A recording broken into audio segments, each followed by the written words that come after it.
Hello and welcome back to Frogboy X1 Gaming. I'm Andrew, and today we're gonna talk about some interesting developments on the channel. So, if you like that, if you like this content, don't forget to like and subscribe. If you're new here, this is a gaming channel built for gamers. Like we like to talk about games of all different types: Xbox, PlayStation, PC, Nintendo Switch. Occasionally, doesn't really matter.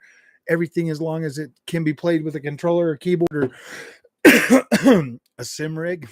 It's all fair game. So, um, we crossed 4,400 subs today, which is pretty awesome. We're getting closer to the halfway point to 5,000.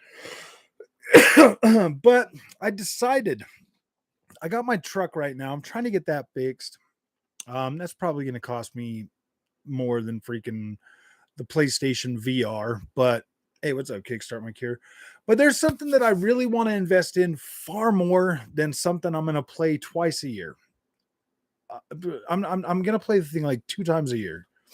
Hey, putting in your place. What's up, buddy? I bought a PS5 today. Got a War Edition. Crack jokes.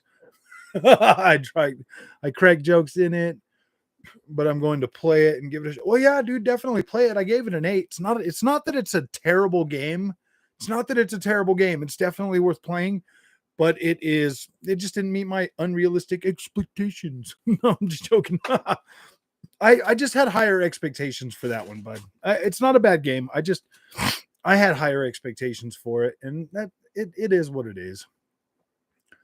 Congratulations. Yeah, I mean, Gamer for Life, he liked it. A lot of people liked it, man. It's not like, I mean, it is a pretty high quality production, man.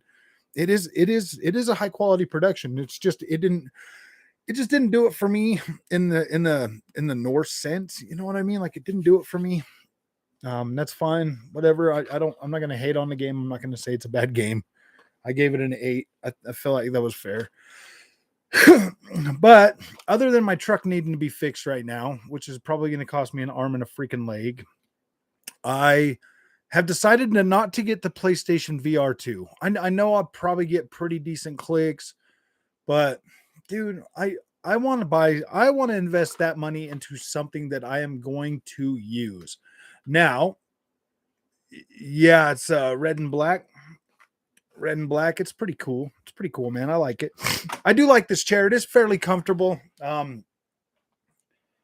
Definitely has a lot better support for my back than the chair I was using previously. Um, and it feels pretty good. It feels pretty good. It feels pretty sturdy. It holds my big body. You guys saw my big body when I was putting it together. Obviously, I'm a big guy, so I needed a big chair.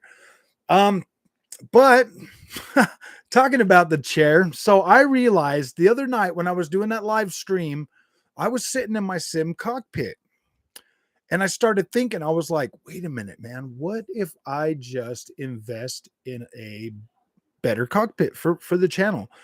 And for myself, of course. Well, if you've been around this channel for a while, I've been using the Playseat Evolution.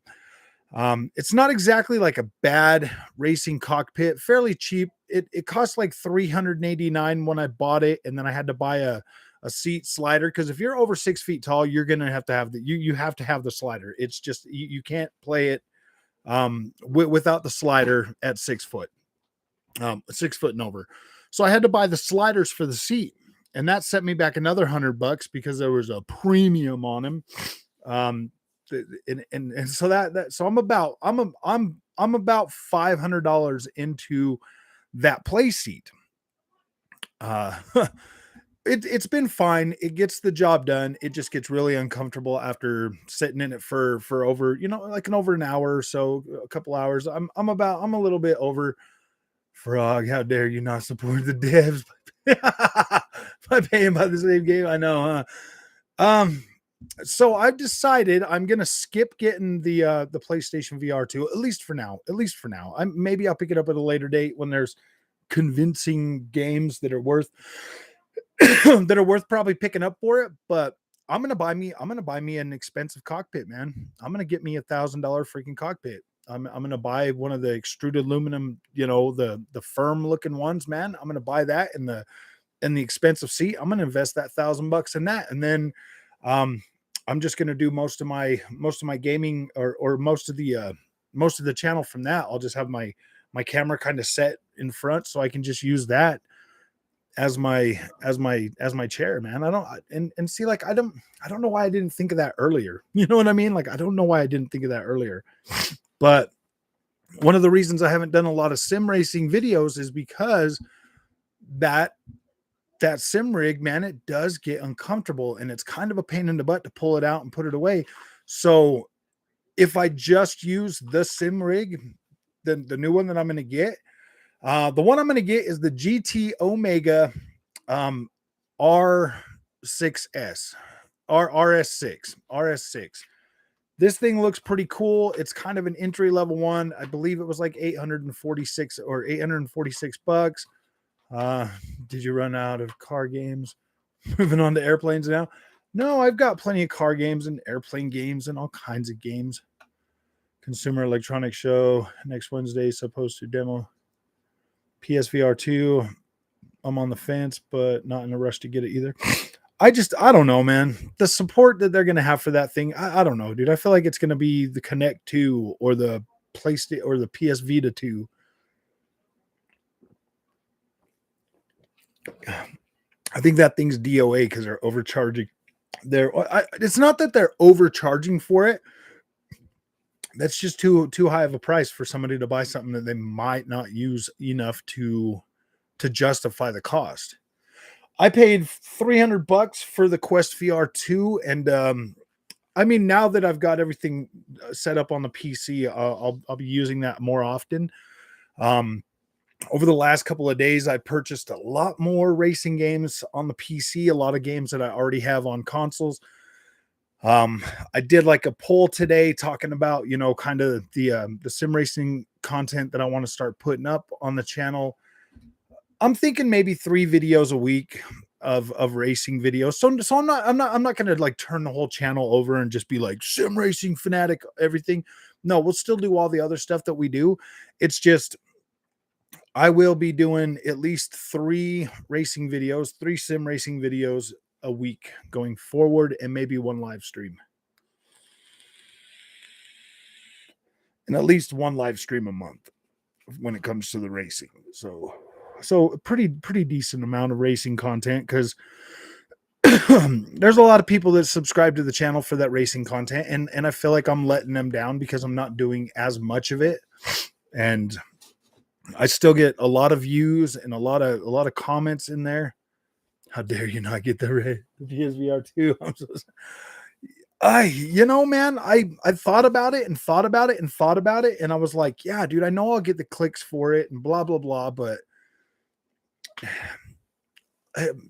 if Sony wants me to prop up their freaking PSVR, they need to send me one, man. I spent over $1,000 on PSVR games, and you know, and then bought the headset for the first one, and it's not backward compatible with any of that stuff. Like, it just sucks. It kind of sucks, because when you buy the PSVR2, you're gonna have to buy all new software and all that stuff, and I'm frustrated with it. I'm a little bit frustrated with it.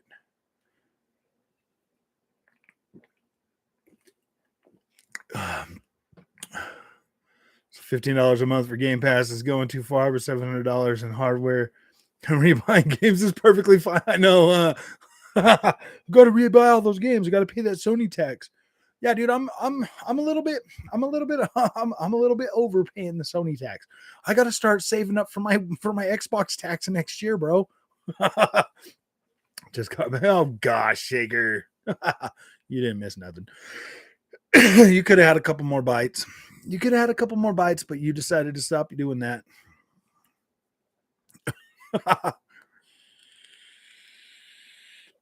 But no, we're gonna do some more sim content on the channel. I need to get back into it. I'm getting a little bit rusty. I got these freaking cool games. I picked up Project Cars 3 today on PC. I think a lot of people sold that game short, to be completely honest with you, myself included. And when I got down and I started thinking about what Project Cars 3 has to offer everybody, it really is that it really is that step in between Gran Turismo 7 and Forza Motorsport and Assetto Corsa Competizione. Like it's literally that step in between sim racing and arcade experience, because you can essentially make Project Cars 3 a hardcore freaking sim racing game, minus all the nuances of, you know, pit crews and all that stuff. Or you can make it an extremely, you know, friendly arcade racer, man. So I think that one's perfect for bridging the gap, especially if you are new and you want to get into sim racing. Because trust me, man, I've spent a lot of money on a lot of stuff to do sim racing. And I'm telling you right now, man, if you're going to get into sim racing, don't cheap out on certain stuff. don't don't cheap out on your cockpit. Don't cheap out on your well, see, but then again, there's circumstances that you can cheap out on it. Certain things like, you know, like space. Do you have space for an actual freaking rig? Or is this something that you're going to want to do like once a month, maybe 6 months or something? You know, there's ways to cheap out it. But I'll tell you right now, if you buy a sim rig and you start getting into it and you start playing it, and you're like, yeah, man, I'm just going to buy it and play it once a month. You're going to play it more. Just drive a car. I would love to, but those are far more expensive than $70. So I'll just keep paying the $70 and driving whatever car I want to. It's actually pretty fun, man. I don't know. Like buying an actual car. Yeah. It's a little bit, it can be expensive to get into sim racing for sure, man. Like if you're just out there like just buying, see, that's the thing, man. If you're just out there buying everything that everybody's like, oh yeah, look at this, and you see a video on YouTube and you're like, whoa, that looks cool. If you're just buying everything because you want like the coolest or the best stuff, I'll tell you right now, man, that them direct drive wheels, they're expensive. I've never used one, but I'll tell you right now, everybody that uses them swears by them. So PSVR2, if it was wireless, and I didn't need that PS. Yeah. See, if I could use it for my PC, it would be a different story. Then I would be like, okay, yeah, I still got to get a day one, but Sony should just sell cars. You know, their fans will buy anything. I thought they were making a car, weren't they? The Sony PlayStation Mobile. No, I'm just joking. That'd be funny, man. It comes with a PS5 in the dashboard, guys. It's the coolest. And it's got DualSense. It's got DualSense steering wheel. And look at the SSD that powers it. It's got an SSD.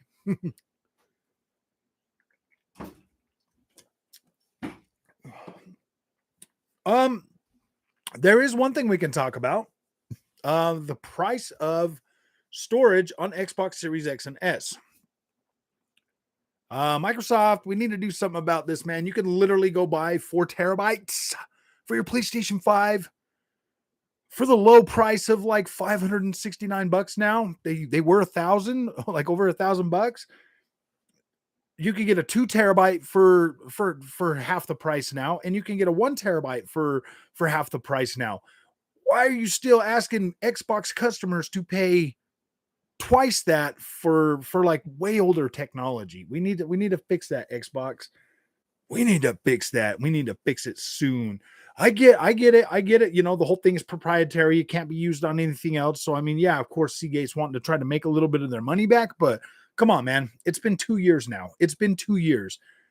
They can lower that price. Just because I want to invest that money into something different. I want to invest my money in something that's going to get a lot more play. I'm going to upgrade the cockpit. Absolute direct. It's been an absolute game changer. Direct drive is the way to go. And now I just need a cockpit for it. Well, Dustin, I'm actually going to be buying the Omega GT RS6. Probably going to have that here within the next month or so. The PSVR2 is a scam. That's why I decided not to get the PS. I know I'm not going to get it, guys. I was going to get it. Yeah, price wise, tech wise, all of that stuff, probably fine, probably fine. But I want to invest in a higher quality racing sim cockpit. I want to get a better one because after that, then I'm probably going to go direct drive. I'm probably going to upgrade to direct drive and be able to make some content like that, dude. I want to do that. I want to do that. I want to have that. I can use that as my chair for when I'm doing like live streams or making videos, and I can just have the camera, dude. It's going to be so much better, so much better. It'll save me some space. I can reorganize things and make things a little bit better now. I'm happy. I'm happy with that decision. I would much rather focus. I'd much rather buy $1,000 sim cockpit than a freaking something I'm not going to use. And I can use my MetaQuest 2 on all my PC games. Why buy a $500 potato, bro? It's a $500 potato locked to a PlayStation 5, man. Frog is going to be unstoppable in the middle. I know, huh? Yeah, it's easily worth the money, but try convincing people with no money to buy one.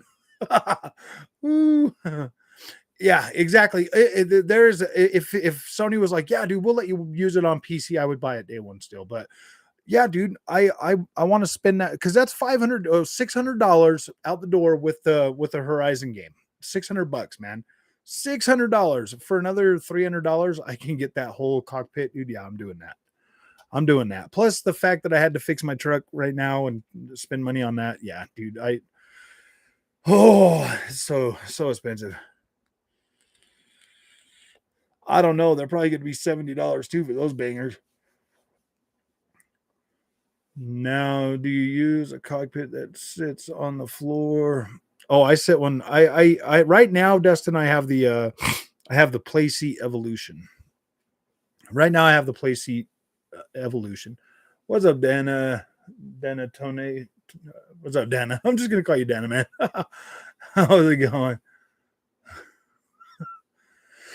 VR needs to be wireless. I do support that. I do like the wireless function of the MetaQuest 2. I still recommend MetaQuest 2. I feel like it's a good VR headset. I want to invest in literal potatoes instead of that gimmick. I know. Can I just get I'm just going to invest in potatoes. They'll just send me a bag of potatoes every month. Hey, what's up, Jay? How you doing, man? Absolutely disgusting. What? The fact that the PSVR games aren't compatible with the PSVR2 is disgusting. Exactly, man. I felt that was like a big slap in the face. I'm like, really, man? I was adding it up too. I was sitting there looking at it the other day, and I'm like, man, I've spent over $1,000 on these freaking PlayStation VR games, and I can't even use them on my I can't use them on my unless I plug in my PSVR1. I can't use them, and I'm like, dude, I don't want to freaking tangle up all those wires and deal with all that, man. I wanted it to just be able to work. I'm pretty much a full-time PC gamer. I gave up console gaming. PC is the king. Yeah, Stalker 2, they were talking about it's probably going to be just Xbox exclusive, huh? MetaQuest, yeah. Don't need a PC, don't need anything. It's like saying to PSVR fans, hey, we have to milk you for more. Yeah, exactly, man. PC has been the king. For $500, what you get for these consoles, man, that's not bad. That's not bad. If you hooked one of these consoles up to a 1440p monitor, I don't think you'd ever know the difference, man. Like it would look incredible all the time, and yeah, like even 30 frames a second feels okay on a monitor. That's weird too. I'm like, why does it feel better on there, not there? But that's the thing, man. For $500 for these consoles, that's not a bad deal. That is not a bad deal at all. How dare they? Yeah, exactly, dude. 1080p, 60, like 1080p, 120 on a 1440p monitor, dude. You can barely tell. The drop from 1440p to 1080p is nowhere near as big of the drop as 4K to 1440p. Nowhere near that. It still looks all the way down to 720p on this 1440p monitor. 720p. Okay, so if you got 4K and you drop to 1440p, you can kind of see it starts to get a little softer or whatever. That's the exact same way it is at 720p on a 1440p monitor. It just looks a little softer. It doesn't look bad at all. It's perfectly okay. It's 100% playable. It it would surprise you, to be completely honest with you. I put in the old games, like the ones that were pre Xbox One X.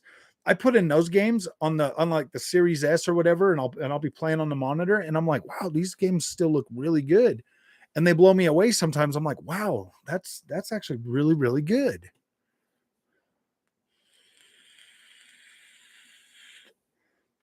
I don't know, man. I mean, there's it's a little bit disingenuous to say that like PC is just ultimately the best. It is good, and you do have a lot of customization options, but let's be real, man. Like some of that stuff, like you get off work, you come home, you want to sit down, you want to play a game of Madden. It's easy to do on a console. You come home, you just want to sit down and play a game. It's easy to get on a console. It's really easy to get going.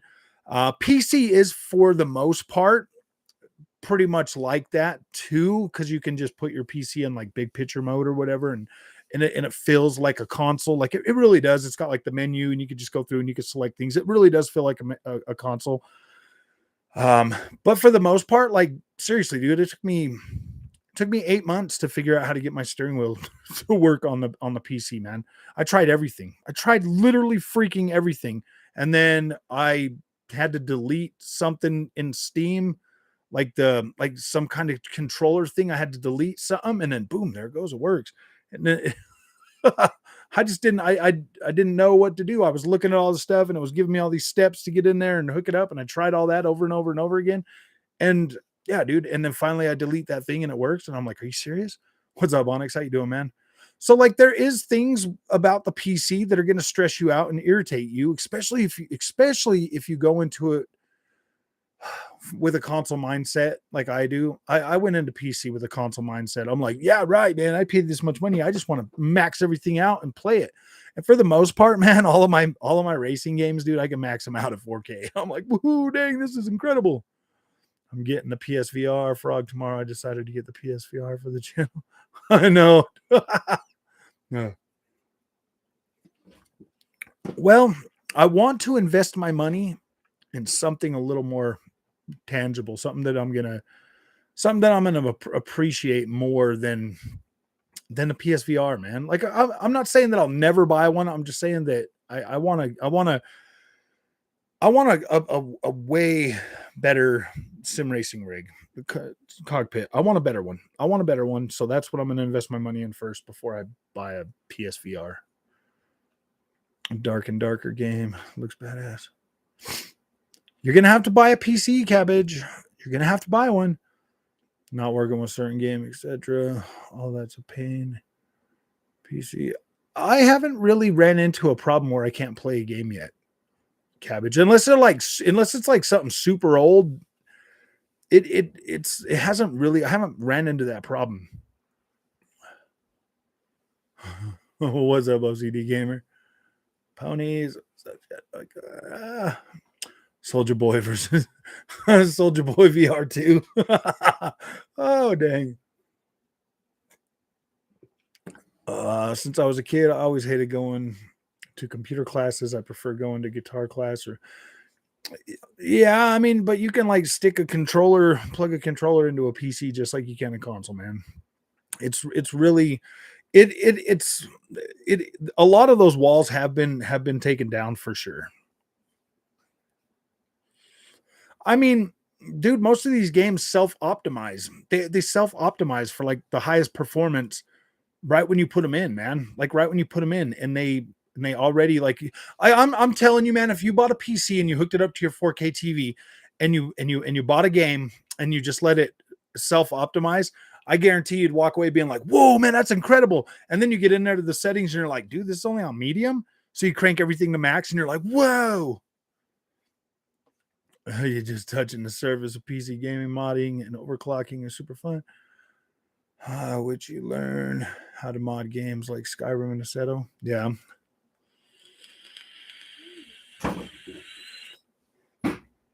My PSVR cost me $400. I paid $400 for it, but I got the one with the blood and truth and everybody's golf, and I got the camera and the move controllers and everything. Mine was $400. Like a couple years after, like, well, maybe like a year after they came out, or a couple years after. I don't remember. NASCAR racing sims, yeah. The old car in the cockpit with tilt control too. What happened to those days? I know, for real. For real.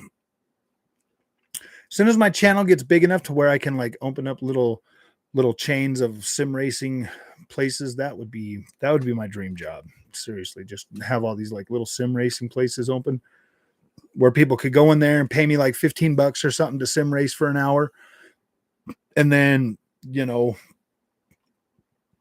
buy sim racing gear there too. That would be the ideal freaking thing for me. Man, it does look cool on Quest.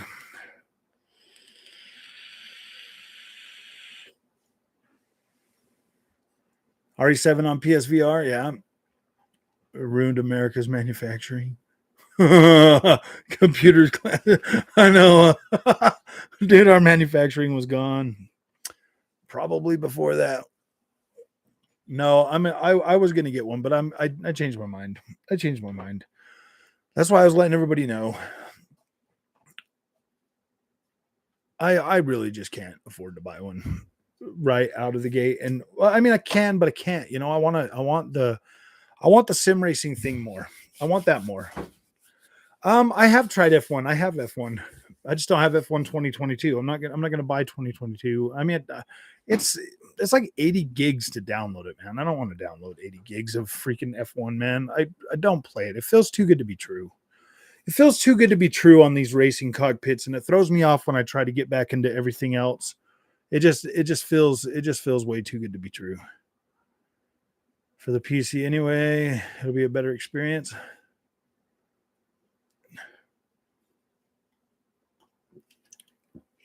Dude, you know I got 2 VRs.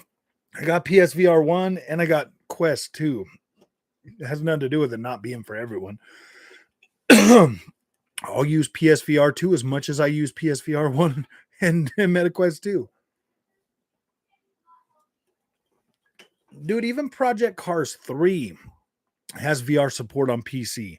Project Cars 2, every racing game that comes out on PC has support for VR. So there's a reason why I'm doing all of that on the PC. This chair is a lot more comfortable than my last one, guys. This one's pretty nice. It's pretty nice. I mean, it's a cheap one though, so who knows how long it's going to last. Maybe it'll last a year, maybe it'll last 2 years. I don't know. It was like $180 after tax or after shipping or whatever. It wasn't, man. Oh, you didn't even buy one? Come on, Shadow. You got to fully invest and pay that PlayStation tax before you prop something up. We played Beat Saber and a bunch of freaking demos. Yeah, VR sucks. I mean, the only thing that really interests me in VR that much is the racing games. And I probably would just buy a better VR for the PC. I mean, I like the Quest 2 because of the fact that I can use it wirelessly, but man, I might just buy a good one. Still got to get a TV. Might wait on it. Yeah, I'd probably buy the TV first. Well, actually, Shadow, you can play it on like a 270-inch screen if you just put your VR on. It should be 4K, man. You should be able to play it in 4K with the new headset. So, I mean, that's kind of cool, but just depends, man. My father did say schools used to have auto mechanic, carpenter. Yeah, they did. 1960s, we need those. Yes, we do. We do need those back. You know, Ernie, a lot of the newer cars and stuff like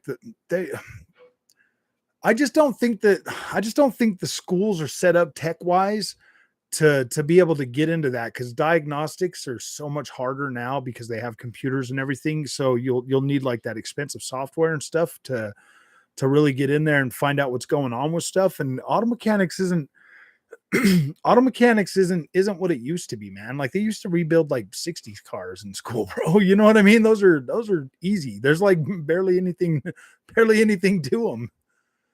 You can't buy Beat Saber again at full price on VR2. You could buy, I know. I got Beat Saber already on the Beat Saber's gonna stay on the Quest. It's gonna stay on the Quest, man. We got it on the Quest. We could take that thing anywhere. Definitely buy one. I probably will end up with one eventually. To be honest, I need the clicks. I mean, I gotta have the clicks. Who in the community wants to bet me 100 for I'll getting PSVR? Who wants to? Okay, take him up on that bet. You're gonna owe him a lot of money. He's gonna owe you a lot of money. I said I didn't say I wouldn't buy one. I just said I'm not. That's not at the top of my list to get now, especially at launch. I will, if I can get my VR, if I can get my sim racing rig and everything before that ships, or before that's ready. Maybe if I've got the money laying around, but I don't know. Right, right. Today's automobiles are manufactured automatically, pretty much. It's a lot more it's a lot more like staring at a screen to diagnose cars nowadays. I mean, most of these guys don't, it's harder for them to figure stuff out now anyways, dude. They're like, oh, I don't know. You'll take your car to the dealer and they'll be like, yeah, there's nothing wrong with it. You check the day before game. I have. I've seen the day before. It's on my gosh, what is it called? The wish list on Steam. Yeah. I linked you to an LG CX that was like $500 new. Yeah. Well, how big do you want one, man? Those 48-inch are pretty good size, man.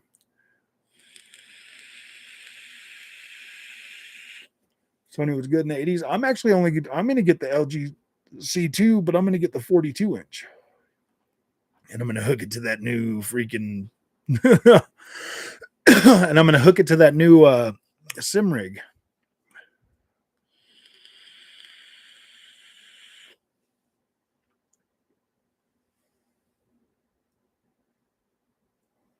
Get a guaranteed good TV or pay $800 to get something. The thing is premium.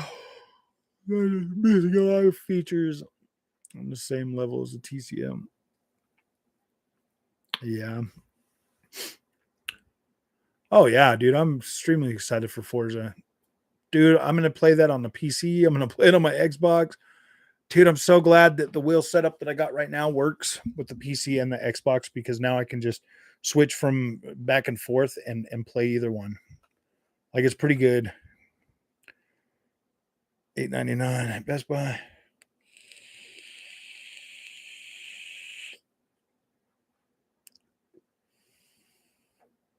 Integrates perfectly with PS5. Can even use LG remote control the PS5. Yeah. I can use my remote on mine to control my PS5 and my Xbox. I can, yeah, dude, my remote works for both my consoles too. But I got the Vizio, man. I got the trash Vizio that works just fine with everything I need it to. TV panels are getting pretty easy to get. Larger sizes. Just saw an 80-inch 4K for $1,300. I know, man. Well, you get what you pay for too, man. You get what you pay for in a TV. If you cheap out, you're gonna get what you pay for, man. Trust me. In the game console, I mean the console, the furniture piece. Oh. Are you done with Need for Speed? It's like $30. if you can get a $30 is probably fine. $30 is fine for it. You might enjoy it for a little while. I don't know. If you're into that, if you're into that arcade racing, dude, you'll probably love it. If you're more tilted towards sim racing, you'll probably play it and get bored with it really quick. I got bored with it really quick, dude. The racing just feels like it. Yeah, dude. I have no desire to sit there and beat my head against the wall trying to beat AI that clearly doesn't clearly isn't bound by the same rules you are.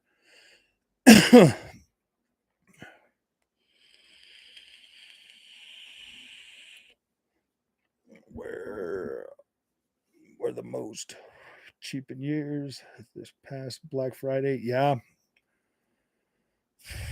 inflation forgot about TVs. Well, yeah, or they fell off since Dell bought them. Not as good as the LG. I have an Alienware OLED, and I highly recommend it. There's a new OLED that's coming out. It's supposed to be like a 1440p one. I was thinking about getting that.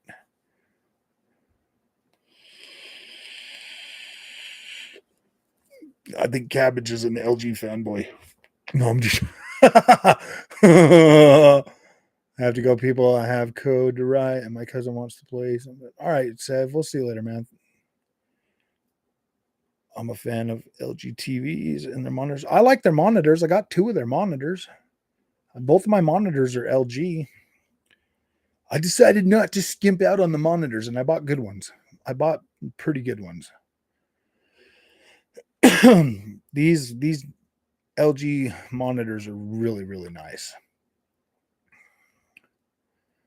That's that have households still on 1080p or less. Well, 1080p is still 1080p is still 1080p is still good when you're looking at 1080p at native, bro. Like it's not when you're looking at native 1080p, it's not bad. It still looks good.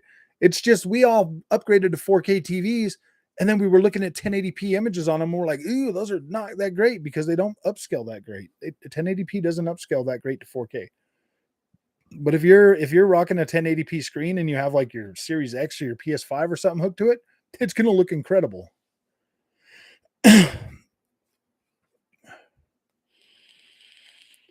Like before I gave my daughter that 4K TV, her old 1080p Sony TV that she had, we put her Series S on there and that thing looked like it was 4K. It looked all sharp and crisp like 4K and everything. I was like, wow, man, that's bad.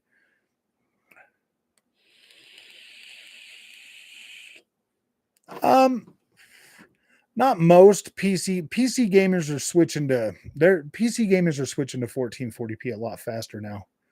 The prices for 1440p has come down so much that people are switching to 1440p a lot quicker than they were. 1080p monitor a 1080p monitor will get a graphics card a lot further than like a 1440p monitor. So you can hang on to older PC graphics cards a lot longer if you're running 1080p. You just can, like that's a fact. Like you can run on to if you're still rocking like a 10 series card and your max resolution that you want is like 1080p and you're rocking a 1080p monitor, even going to 720p doesn't look bad. So you can still get a whole lot more. You could still get a lot of game bang for your buck at 1080p. I used to have all Samsung, but I've switched it out for LG. Did I just sounded similar to John Chucky or I don't know. Yeah, 1080p is still good. Don't most let me see, where was I at? Yeah, most people play on a 1050. Alienware's a joke. Tried to fix a new desktop and enjoying, and everything was hot glued together. Like, really? Now you know why their desktops don't have windows. The monitors are passable. Oh, I see.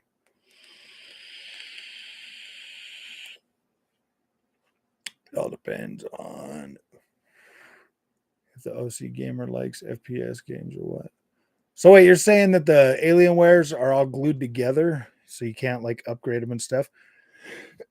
Back in like when I was 18, I worked for Gateway Computers. I don't know if like some of you guys might remember who Gateway was. It was the one with like the cow coloring on there, dude. I used to build those computers on an assembly line, like right here, and then we would ship them out. That was pretty fun. Those computers weren't upgradable. All depends on the gamer likes FPS or what. PC. I have a 1080p monitor. My Series X is on. It looks great. Can't even tell it's not 4K.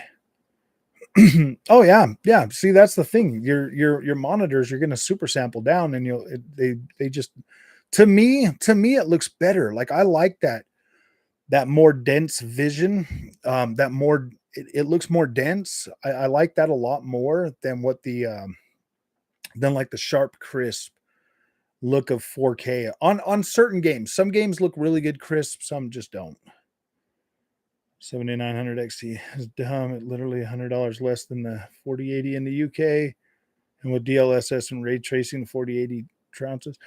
If you're see, I don't know, man. I couldn't recommend buying a 4080 to anybody, to be completely honest with you. My 3080 came out at what, 799 or 699 or something, and that was kind of expensive back then, but now you look at it and it's like, wow, dude, it's not even like you're barely getting that good of an upgrade. Oh, they were 1080p. Oh yeah, dude, you can get 1080p TVs for like $99 now. What's up, TR man? How you doing? You can even get good monitors pretty cheap now. Got a display for 1080p, 1440p, and 4K. What am I doing for New Year's? YouTube and sim racing. GTA 6 might release in 2024, and we might get GTX trailer next year. Maybe. Hey, Clever Dan, how you doing? Haven't caught a stream in a while, man. I hope your holidays were good. Looking forward to prosperous 2023. Yes, we are. We're definitely looking better. I'm definitely looking forward to 2023 for the channel. I want to see how far I can push this thing, man. I want to see how far we can grow this freaking channel, man. Not chasing the trends. I don't want to chase the trends anymore. I just want to make some cool content that matters to me, and hopefully people like it. Yeah. Dude, I worked for Gateway Computer. Yeah. I mean, that's yeah. Tom Henderson's been tweeting. I'd never buy a card right after it comes out. What, wait like 6 months? Oh man. Hey, what's up, Taco Bell?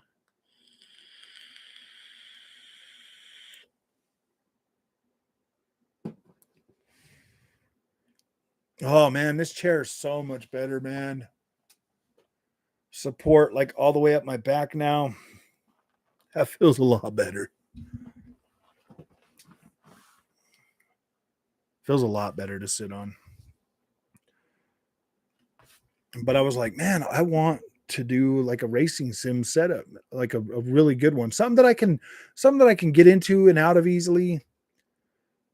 Yeah, dude, I think that'll be good.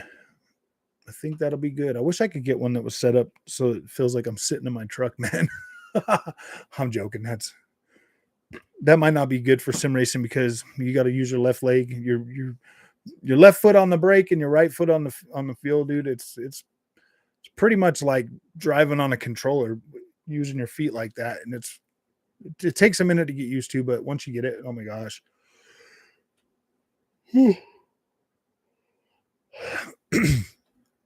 I think the vape is what's making me yawn, guys. That's what Tom Henderson has been tweeting. What has Tom Henderson been tweeting? Oh, GTA 6 stuff. Seats with buckets. Yeah, I have. That's what I use right now as a play seat. That's what I have right now as a play seat. And I'm upgrading to a GT Omega RS6. Silent Hill demo soon for the PS5. That'd be kind of cool.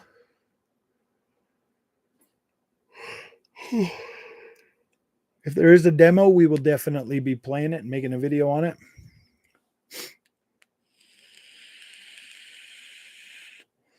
I don't hate my play seat now that I got Taco Bell, but I don't love it either. I don't hate it, but I don't love it. Like it, I hate the fact that it's got the pole in the middle. I really don't like that. And yeah, just it gets uncomfortable pretty quick. I have one Logitech that's making their own play seat by play seat. Look it up. Looks nice. Yeah, I just I'm moving away from play seat, man. I'm going to Omega GT Omega. I mean, Dreamcast guy says, so what? I heard there's going to be Dreamcast guy. Oh, never mind then. Don't even take that seriously. Well, I mean, he does know some stuff. He's like, yeah, we're gonna get one on the PlayStation 5. And I'm like, well, of course, dude. Like, who else is gonna buy it? Okay, now show me the spot on the VR where Sony hurt you. They didn't hurt me, and it's not checkerbirds, it's foveated, bruh. Foveated. No, I would just much rather I would just much rather invest that money in a better cockpit for my sim racing. The checkerbirds, the new Logitech one gets rid of that bar. I might look at it, Taco Bell, but I've already got the one I want. Like it's already pretty much a done deal. As soon as I can just pay it off. I'm just waiting to find out how much my truck is gonna, how much the end bill for my truck is gonna be, and then I will do that. Oh, fair enough. Enjoy your new year. Oh, I will. Yeah, dude, I'm not mad at PlayStation VR. I want to invest my money in something else. And I'd already told you guys that I was probably going to get it at launch. And now I'm like, no, dude, I'm such a fickle, I'm such a fickle gamer, man. Being able to use my will setup on the PC changed a lot of stuff, changed my mind a lot of things, made things a lot more clear for what I want to do. It is a fake and he often lies. You just can't trust and if you can't trust the guy, who would you want? Why would you watch his content? Hey, what's up, Mendes TV? How you doing, buddy? Yeah, dude, I don't know, man. Like I used to watch Dreamcast guy a lot. Like I thought he was all right, but then like he started nitpicking games that I love like a lot, and I was like, wait a minute, dude. Wait a minute. Why are you nitpicking my favorite games, dude, that I love? You're sitting there just like going to freaking town on them, like just like what set me off was his review of his consistent badgering of Ghost Recon Breakpoint. Now I know Ghost Recon Breakpoint wasn't like the best game ever, but I freaking loved it, man. I thought it was great. Yeah, I just want to put my money. I'm about to finally beat Village. I'm about to. Nice. Did you buy the freaking unlimited ammo thing? You can buy that. It's like you can buy all the unlocks. It's like $4.99 and you get like unlimited ammo on everything, man. It's so fun to play those new Resident Evil games with just like unlimited ammo. It's so fun. Village on the PSVR2 does look fun. Yeah, but I bought it on Xbox and Onyx sent me a freaking PC code. So like, I just don't care. It's actually pretty good, Black Star. It feels good. Maybe it's just because it's new. Like it feels good. My back doesn't hurt. Normally, about 45 minutes in, my back would already start hurting on that other chair. But yeah, man, we're feeling good. We're feeling good. We're feeling definitely a lot better. Oh, Wildlands was fun horde mode. Yeah, Wildlands was good. I like those two last Ghost Recon games. I thought they were pretty fun. I like exploring those maps though. And getting into things. You got to try Stalker. There's a version the community has compiled all 3 games, and there's hundreds of mods that make the game very unique. Let me pull up Steam and see how much it is.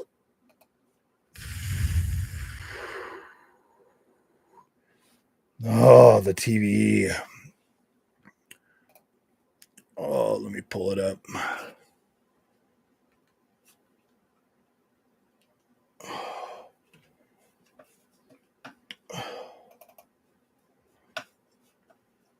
Stalker.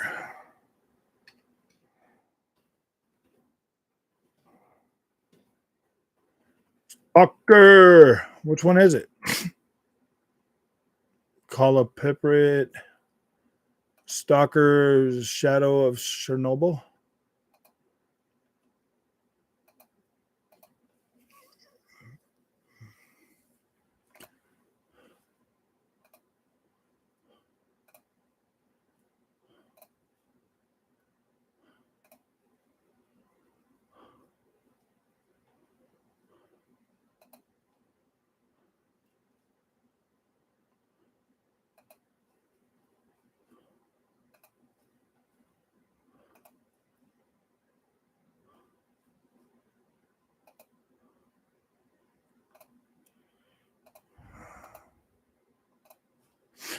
Yeah, dude, I don't know about that. Is it that one that you can get on there? There's a modded version of Stalker Gamma. It has all the three games combined into one.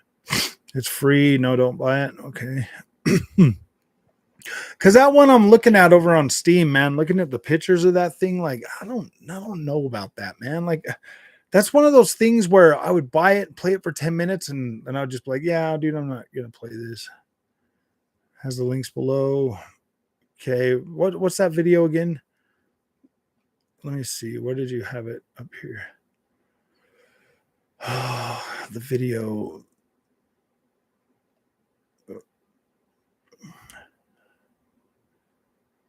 You never played Stalker.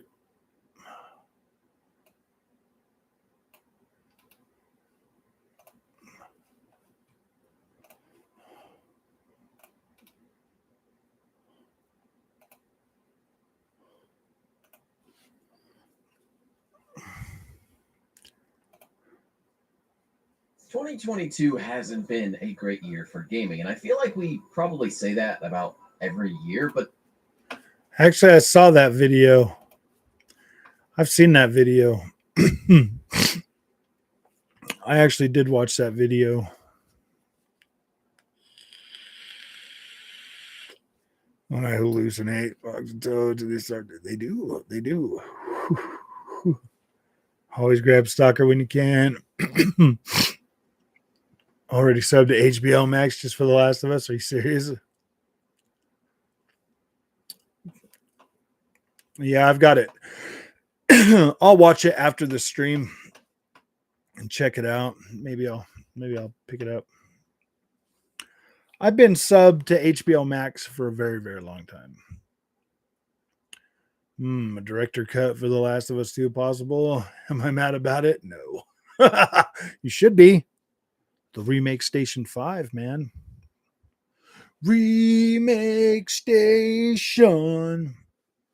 It's all right, dude. I like remakes just as much as everybody else, but I like them better on Xbox because they're free. They don't charge me. I don't have to pay $10 freaking dollars. I got some jank. It's got some jank, of course, but it's like a Fallout 3 New Vegas type. Yeah, I get what you're saying. I get what you're saying. It's just, man, I look at those. Okay, so let me just let me just put it into perspective for you. I bought Chernobyl Light. The game doesn't look bad at all. But dude, I wasn't feeling that one even. You know what I mean? Like I'm feeling Stalker 2 because to me that one's reminding me more of Metro Exodus, but Metro Exodus took me a very long time to get through. Very long time. I mean, it was like 11 hours to get through the game, but it took me like a year and a half to actually sit down and play through it. Next stream title. I got the PSVR2 for monitor for my views. For my views. Oh, I know. Watch this. I'm glad you made the right decision.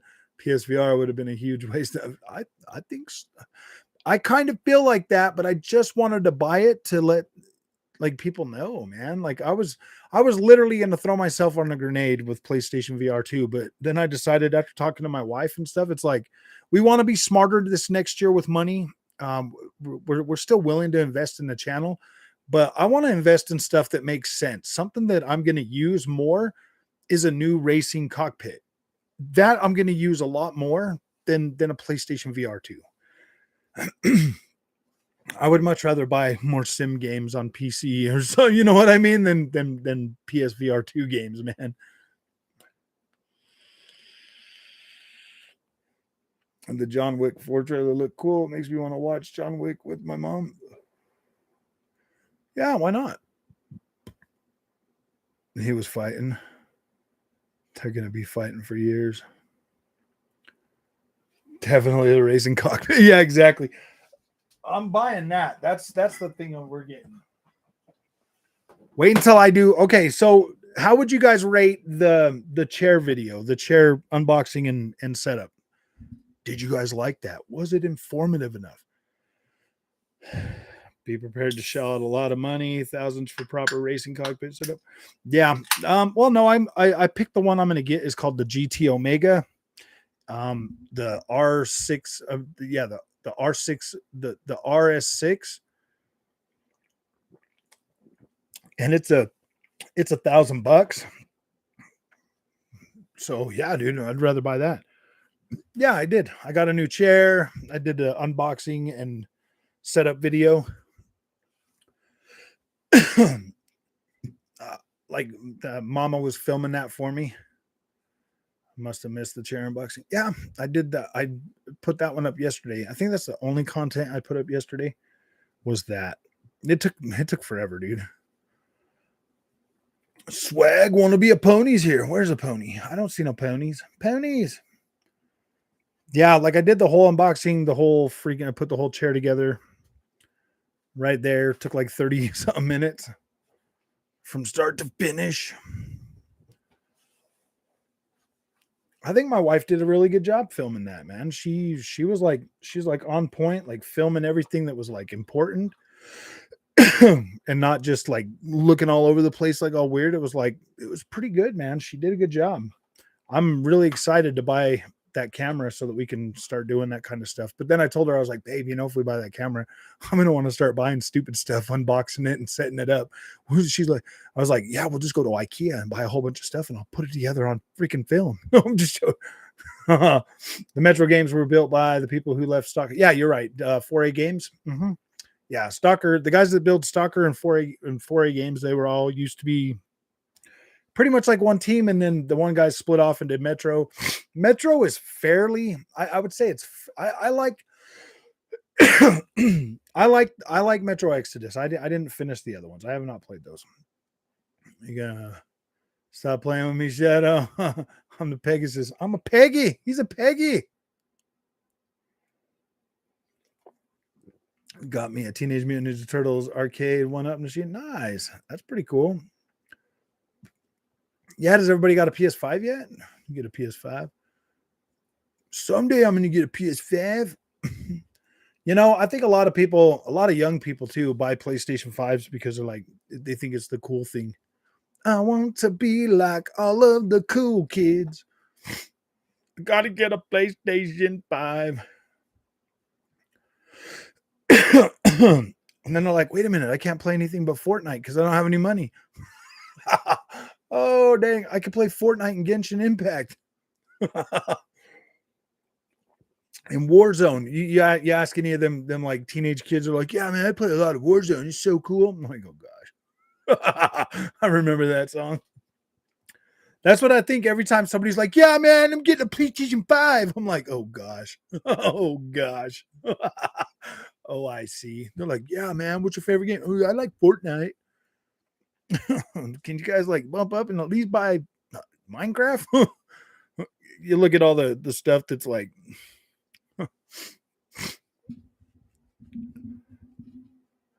only if you're Dreamcast guy. Dreamcast guy likes that really cool stuff. I don't know, man. I can't do it like him. He's like, I love my Spider-Man.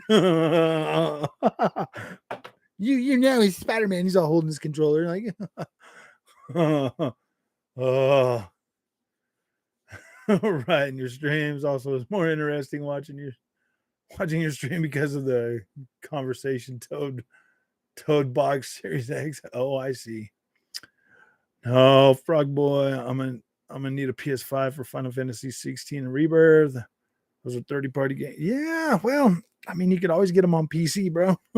I'm joking. I get it. You know, you get a pretty decent value for $500, man. It's a good value. It is a good value. I do recommend having both. I recommend a Series X and a PS5, man. Yeah. What's up, Shaq? How you doing, buddy?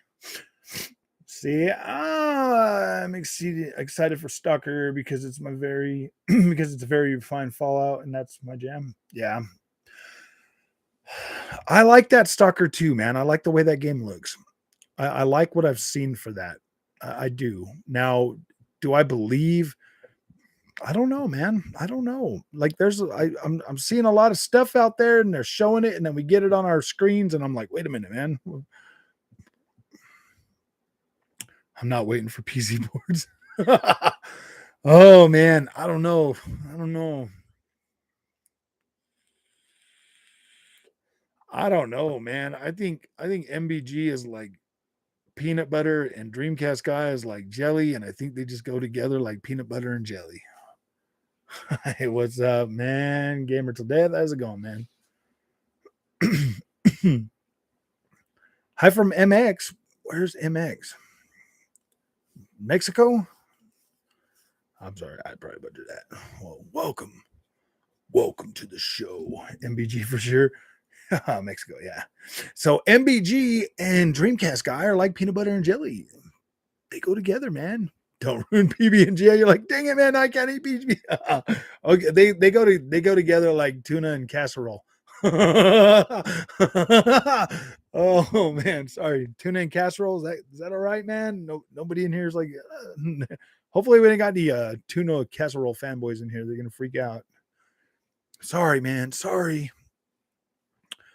But he always seems like he's depressed. Well, yeah, dude, if you were repping PlayStation and being like getting everybody excited and then letting everybody down and getting everybody excited and letting everybody down, like you'd be pretty depressed too. I mean, at least I would. Oh man, I thought PlayStation was just gonna come right out and blow Xbox right out of the water, and it's like it's just not happening. It's just not happening, man. They keep putting out. He's gonna he starts to hyperventilate and everything. Gosh, it's not fair, man.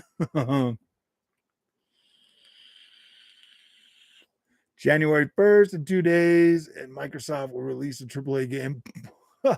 Dude, come on, man.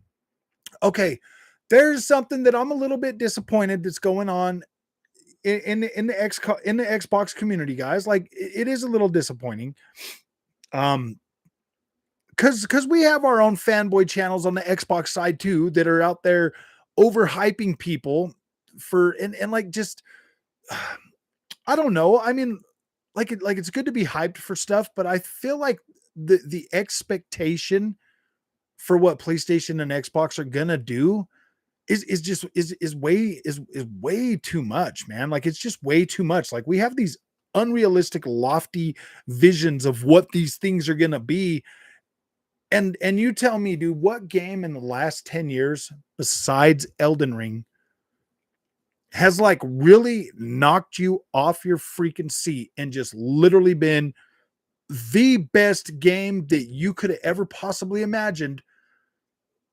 Like what game is that? What game is that for you aside from Elden Ring? Because Elden Ring is a genre defining freaking beast of a game. Like it is incredibly cool. I'll be playing that game for a very long time to come.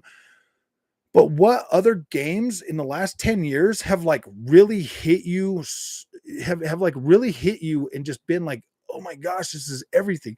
I love Assassin's Creed.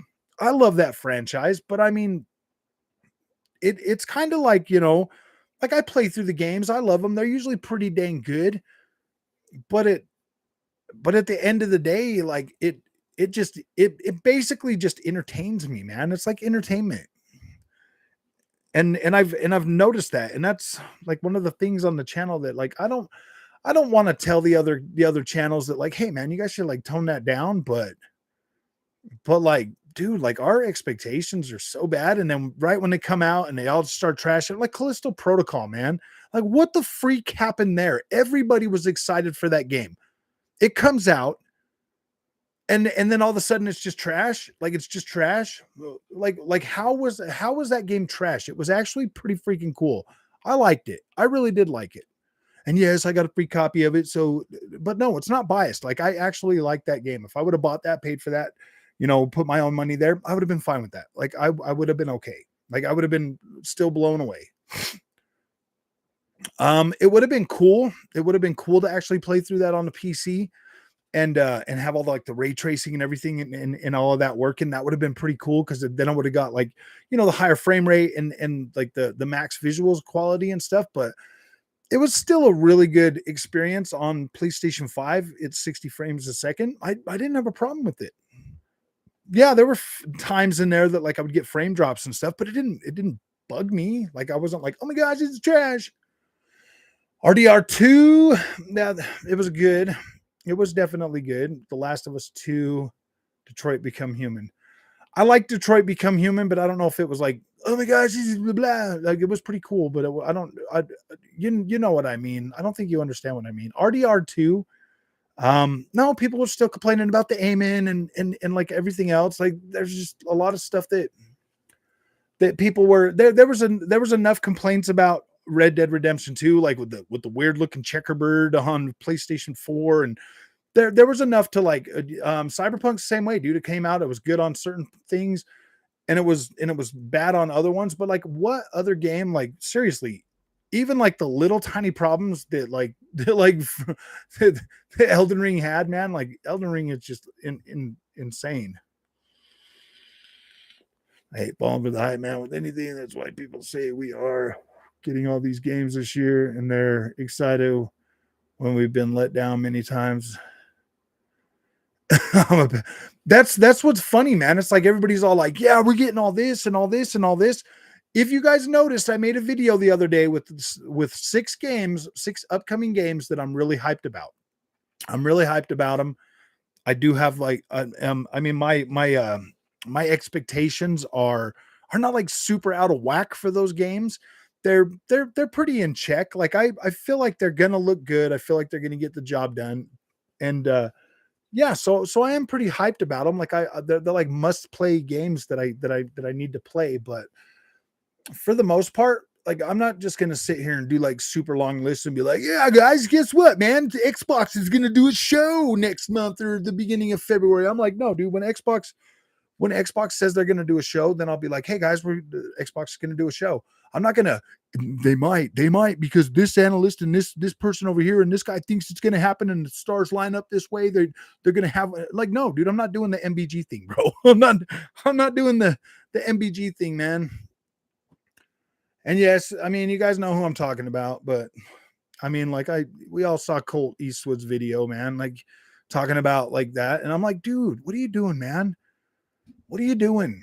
Like Xbox gamers right now I wouldn't say they're on thin ice or anything. I'm just saying that they're like to a point where like quit overhyping them because the nonsense that comes out of these channels just to get some clicks, bro, is like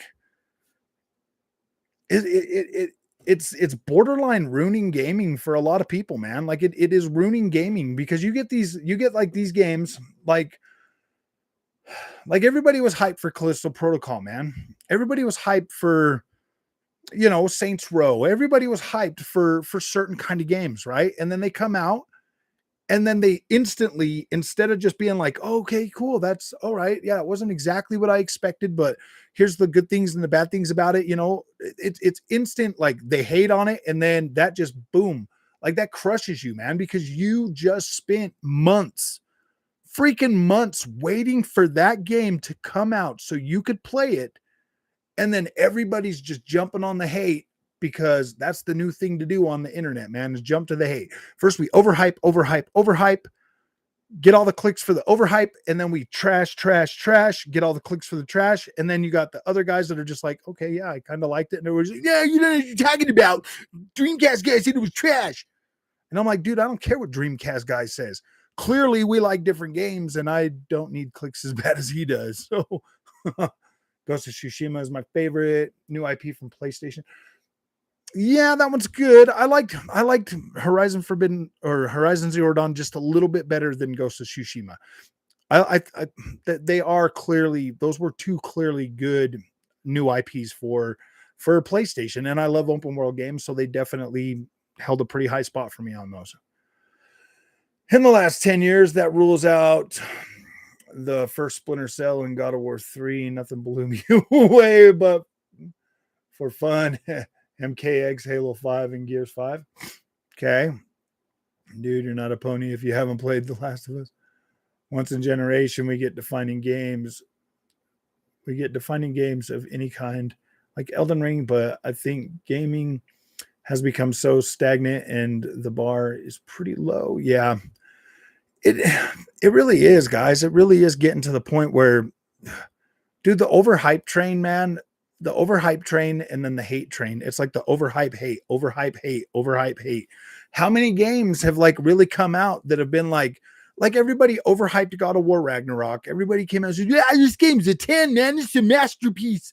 And then, dude, I see a lot of people, genuine people, that like I made my videos and I get genuine people that come there and they leave a comment and they tell me like, yeah, dude, I agree with you, man. Like this was pretty overhyped.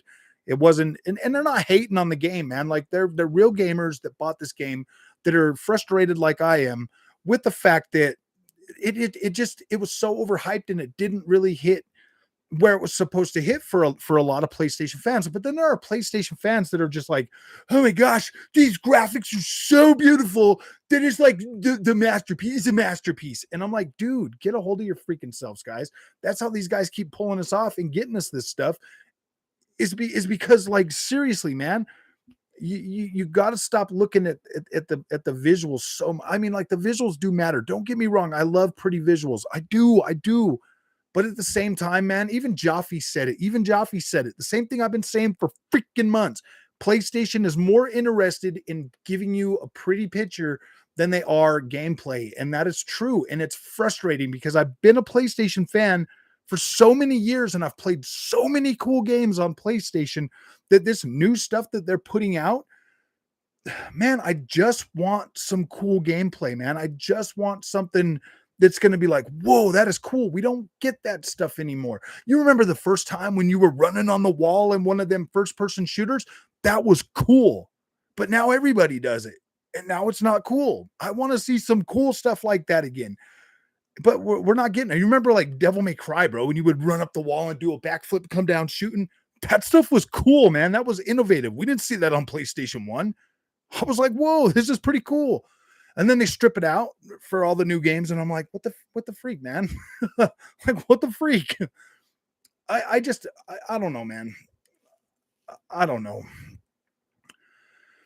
I don't know. I feel like I complain a lot about video games too. Like I do, man, because I think we are all getting to the point where it's like, we're just getting fed the same freaking game literally over and over and over again with new characters and a little bit different story and prettier visuals, man. Like I love pretty looking games too, man. I love pretty video games. I love visuals.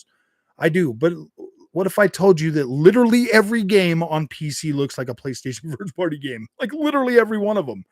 So Make Rise 2. Will I overhype the graphics? No. I don't even overhype the graphics. Dude, everybody that's been here for a long time, how often do I overhype any game? How often do I overhype any game, guys? I try to be as realistic and down to earth as possible when I'm talking about a game. I don't overhype stuff.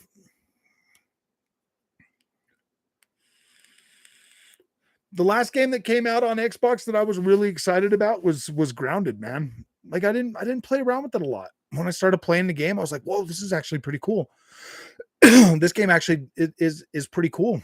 Like this is really cool, man. I like it. I like what this has to offer. I'm a neutral. Hey, finally somebody called me a neutral. I did a poll and everybody said 56% that I am a.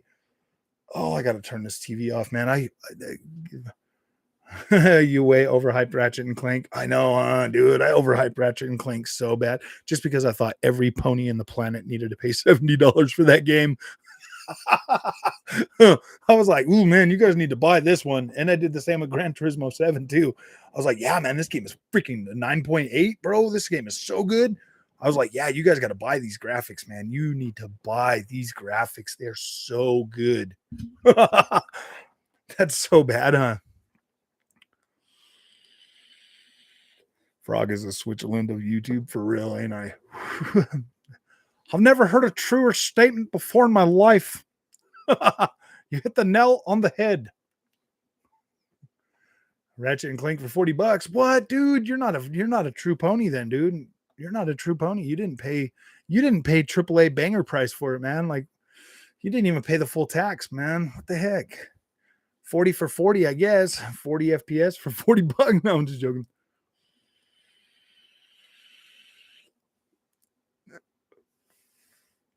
I get excited about games when they deliver. Because the pawn shop couldn't sell it. The tax evader. Yeah, any pony that doesn't pay $70 for their games is a tax evader. they cannot post on Twitter. You cannot post on Twitter. But what am I supposed to do? Why my 3-hour battery charges? That's so bad. I know. Gosh, dude, I'm so negative toward PlayStation all the time. I mean, you would think maybe I would have a reason to be so negative. I'm just negative Nancy when it comes to the PlayStation. Potatoes only exclusive now, $40. And just wait 6 months. Nobody could wait 6 months, man. You bought Sifu for $70. Which version was $70? I thought it was $39.99 and $49.99. I don't remember a $70 version. Review Tech USA is obsessed with Soldier Boy. Review Tech USA is obsessed with everything that will get him clicks, bro. He's a click machine. I gotta admit, I wish I could be like Review Tech USA. All right, let's do it. Let's take the shirt off. I'm gonna need 100. No, I'm just not gonna happen. Oh man, I read on Twitter that PS5 has better ray tracing than a 4090. I support that claim. Dude, PlayStation 5 is better than 4090. You heard it here first. It is the best. PlayStation fanboys, you have no reason to ever buy a PC. Like it's beneath you. Like, why would you? PlayStation 5 is better. It's better in every way. You get DualSense, you get adaptive triggers, you could feel the rumble. It's just so much better than a PC, guys. It's the best. Them checkerbirds, man, are so great, man. Yeah, PlayStation isn't for brokies. When you're on welfare, go buy a PC. No, I'm just joking. Oh, Dabby, 50 is a lot. Just go shirtless. 50 is a lot. Just go shirtless. I gotta take that shirt off to get me some review tech. All the birds. Birds, checkerbirds, same thing. If I had them birds, I'd just call them checkerbirds. I'd be like, look, the checkerbirds are here. Yes, we need more than, dude, 30 likes would be much appreciated, guys. Added to the 18 we already got. Oh, come on, bro. No, I'm not doing it, man. I don't need money that bad.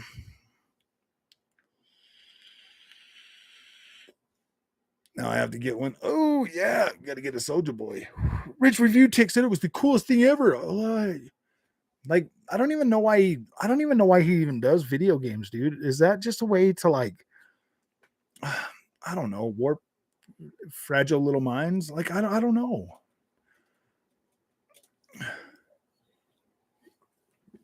Oh, I'm not buying I'm not buying the VR2 because I'm getting a freaking way better cockpit, racing sim cockpit.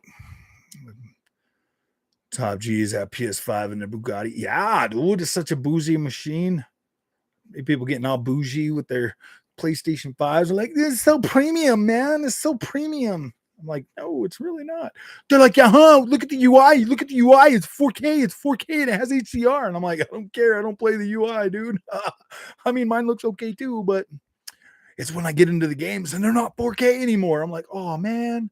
The screen was 4K. I have to watch the UI to get 4K on my PlayStation 5. Everything just looks fuzzy after you go off the UI. I was like, why is it so fuzzy? It's so fuzzy, I'm gonna die. $30. Frog, $30 Marvel Midnight Sun. Yes. I think you would probably enjoy it, Onyx. $30 for Marvel. Midnight Sun, guys, actually caught me by surprise. It really did. Because it was a game that I saw right when they said card game. I was like, nope. But then when 2K gave me the code for it, I was like, all right, man, I'll give it a try. You know, people on the channel were asking about it, and it surprised me. It actually got in there, and it's actually doing pretty good. I think it's a good $30 game. My only recommendation though, if you buy Midnight Sun, stick with it long term, because if you quit playing it, you might not go back to it as fast. But if you get into it and you make that your main game for a little while, I think you'll really enjoy it. I do. I think you'll really enjoy it. I didn't have any problem. Like I didn't have any problem sitting there playing it, learning it, getting used to the combat and how things work. Like it was pretty smooth. The tutorial was pretty great. I think, why did I stop streaming it? Well, because I had to work. And then I just haven't been back to it yet, but I do like it.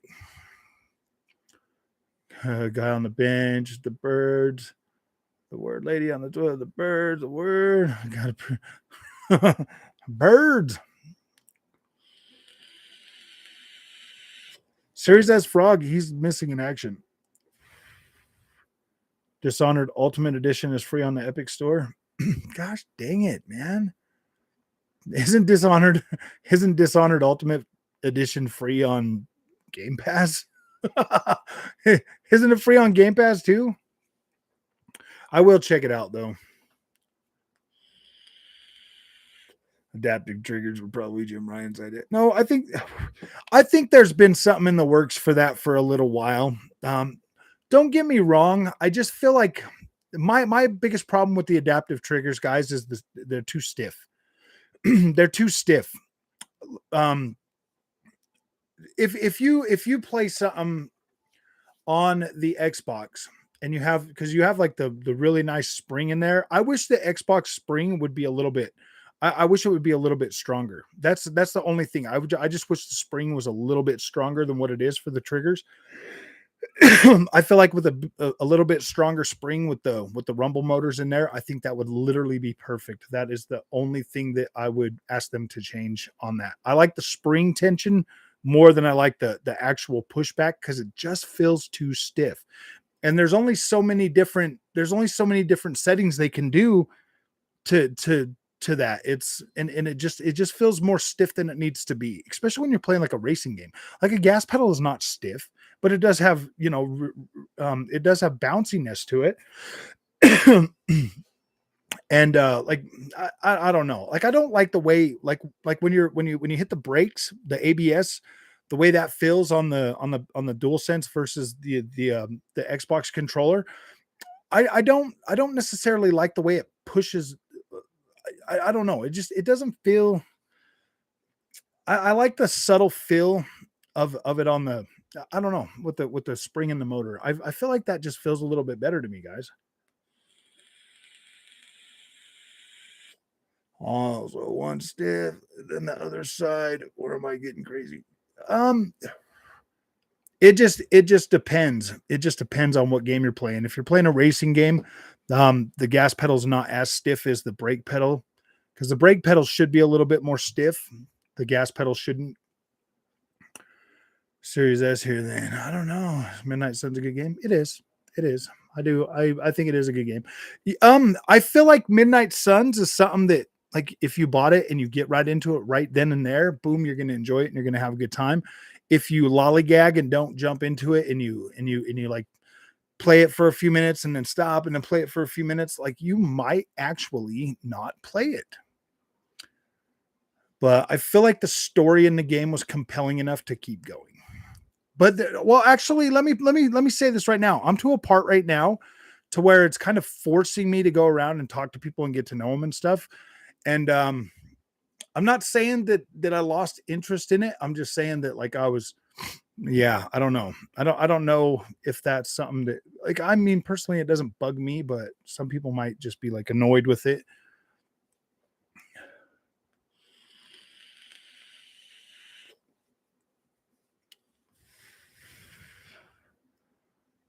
Actually, he bullied me. Oh, deal will close. What are we talking about? That no, we're not talking about that deal stuff here, man.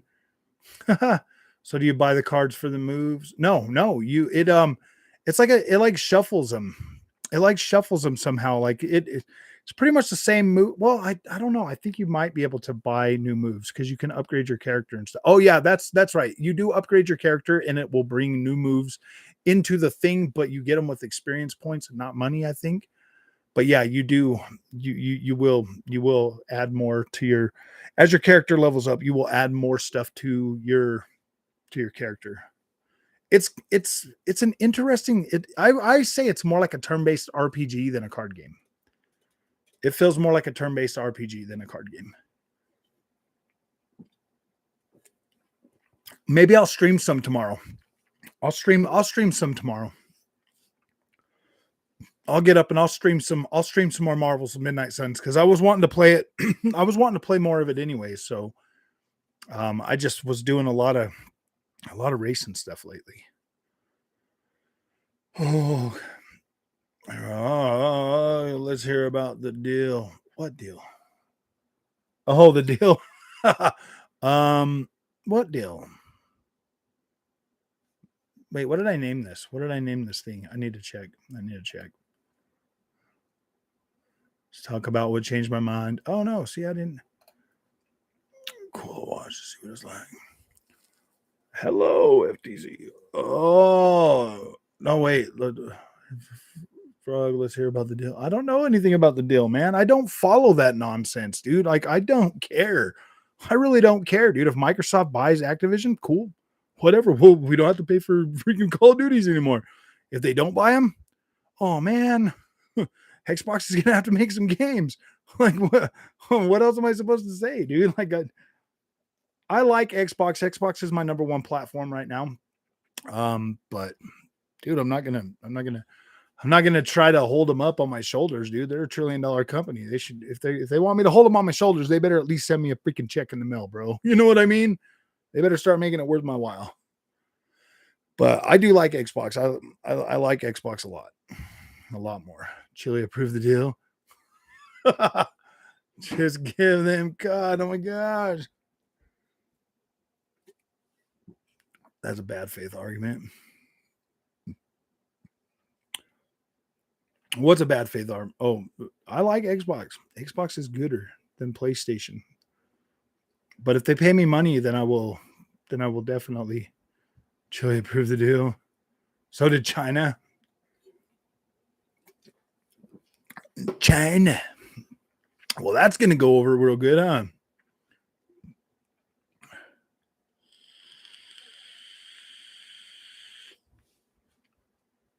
Oh, Phil can't even close the deal. Well, if they close, they close. If they don't, they don't. Whatever, man. I thought it was cool when it first Frog of War, Ragnarok. I thought it was cool when they announced it. I was like, dude, that is freaking big. But then, like, all this stuff, like, I don't care, dude. I want games. I want to play games, man. Everybody else wants to play games. Redfall and dude, there were a lot of games that were supposed to launch in 2022 that are coming out in 2023 now that, like, I wanted to play last year so that I didn't have to, like, cram so much together. So that's why, I mean, this new year coming up, I'm going to, like, really be selective on what I'm buying, guys. Frog of War with Daddy. Sony has already made Activision mad, so Xbox buying them is the only way Sony keeps COD. I know, huh? More excited about new IPs. See, but I don't know if that's necessarily going to happen, dude. I don't know if all of a sudden like Activision just starts. So here's the one thing that I think would happen at Activision first. They no longer would have to pump out like Call of Duty the way they do for like monetary gains the way they do. So I think that could potentially change a little bit. Go Toad mode on what? What do I got to be toady about? Toad mode active. All right, we're going Toad mode on Stray. That game was freaking stupid. Freaking stupid, man. Come on, Shadow. Don't hype. Come on, buddy. Come on, buddy. Come on, man. How many people bought Stray? Not many. Gosh, come on, man. We're gonna go Toad mode on Stray, bro. Stray. That game was so bad. So bad.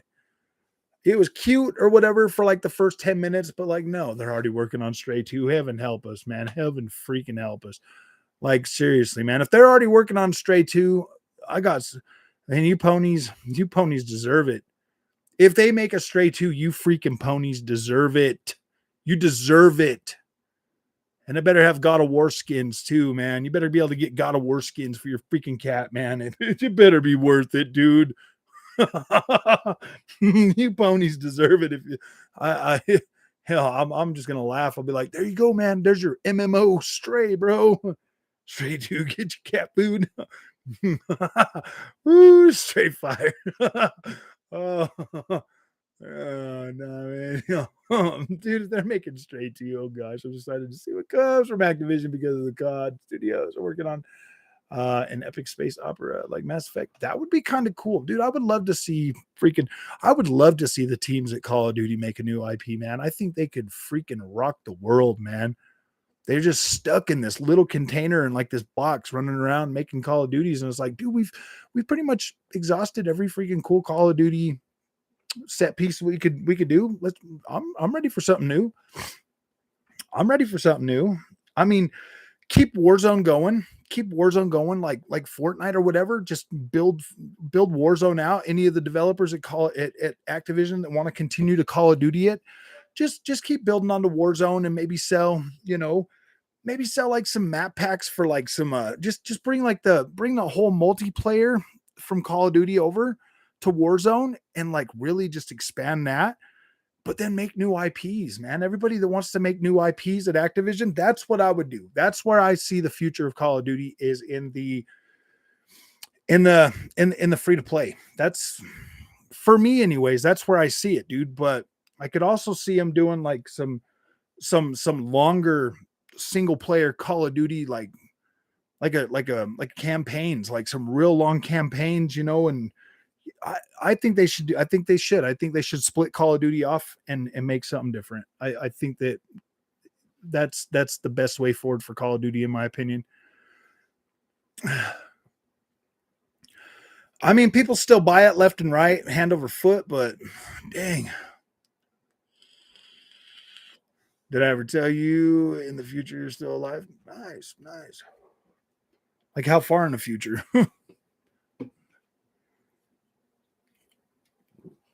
They can't make new iOS, only COD. If they don't have the funding and shareholders won't let them. Yeah, that's what I'm saying. If Microsoft buys them, I think that could really make Activision great again. Man, if you go back to even like regular Nintendo days, man, even like NES, and you look at or even before that, like pre freaking Nintendo, man, like Activision, they're like one of the original freaking companies that were making software, bro. Like Activision has been around for almost as long as video games have been there. And to like look at what they've become, it just kind of makes you think like, I mean, dude, we used to get Tony Hawk Pro Skater, bro. We used to get Dude, Tony Hawk was so cool, man. I love playing those kind of games. We used to get games like Tinshu. We used to get there was this one game called Blue Stinger on the Dreamcast. That game was freaking pretty cool. We used to get some cool stuff from Activision, man. And then they just went all Call of Duty. I would like to see Activision do like an open world single player FPS game. That would be pretty cool. The DMZ should have been the split, but it wasn't what people were expecting. If they could make it more Escape from Tarkov, I think. See, but they need to make something original. I get what you're saying, Rogue. I get what you're saying, but I think they need to split. I think they need to split. Just put everybody that wants to do Call of Duty, boom, just hey guys, you guys can make Warzone, carry Warzone through. Like, I mean, obviously, if something like if Fortnite can have staying power, why can't Warzone? Why can't Warzone create that? You know, like they've got that big map. They can have, you know, they've got that big map. They can add like the other. They could just use different parts of that map to do like the 4v4 and stuff like that, or 5v5s.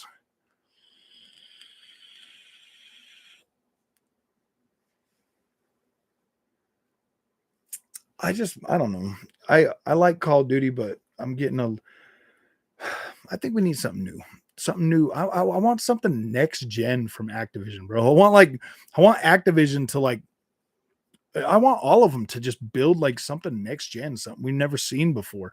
And I'm not saying graphic wise, because graphic wise, I think we're at a plateau, especially when it comes to like the consoles and stuff. Like, yeah, UE5 is going to change things. They'll be able to do something nice and cool with like the geometry. The geometry in the world building will change. You know, like the vegetation will change and get better.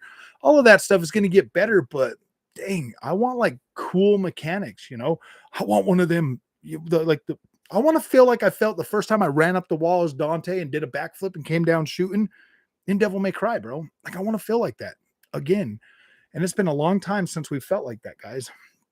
It's been a long time since we've seen some cool mechanics that came from you got like PlayStation 1 to 2, and it was like, whoa, that's cool. And then 3, it was just like like I was like, PlayStation 2 was like, and then PlayStation 3 was like movie games. Experience COD fatigue. I don't necessarily think it's COD fatigue. I usually just play the campaigns and maybe every once in a while jump into a multiplayer match.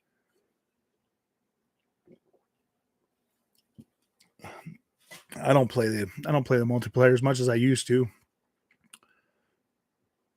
Yeah, dude, I barely play it. I'm just saying I want something more. I don't know. I should get in there and play more Call of Duty, but I don't know. I would play a new SOCOM. I wish they would do like a SOCOM, like an open world SOCOM, where like and just like have like a big island or something, you know, like you go to do something and like you have to get through there and still be like a single player experience, kind of like a not necessarily a linear experience or an open world game, but like a hybrid that like you can like plan stuff out and you got to do certain stuff. Oh man, Dante was so cool, like running up the walls, doing backflips, coming down, shooting and stuff. That game was just so cool back then, dude. It was like, whoa, this is cool. This is really cool. And then like the first time they went like over the shoulder for Resident Evil, that was pretty cool. SOCOM with Wildlands Take. SOCOM with Wildlands Take, but a higher quality version of that would be cool. Like some really cool set pieces, or like a really like a Horizon Forbidden West freaking detailed map, but like SOCOM, dude, that would be cool, man. That would be intriguing. Why would we delete Halo? Halo stands on its own, bro. Halo's a pretty good experience. Halo, they need to bring like a third person, man. An FPS player, thanks to the past couple of years by Activision Battlefield. Help me open my eyes to all the other games I would have never seen. Yeah. So I was the opposite of you, Rogue. I used to play nothing but like third person games, and then since like the last, I would say the last six years or so, I really, well, no, maybe longer than that, because I was still PlayStation 3. Yeah, we were still PlayStation 3. PlayStation 3 when I started playing for first person shooters, like the last Call of Duty. So I think the first Call of Duty I bought was like Black Ops 2 or something. Maybe that was PlayStation 4. Maybe, yeah, it was PlayStation 4. Since Black Ops 2, I've started to like really get in. Like, dude, my Xbox stat says my favorite type of game is first person shooters right now. And I'm like, really? That's surprising.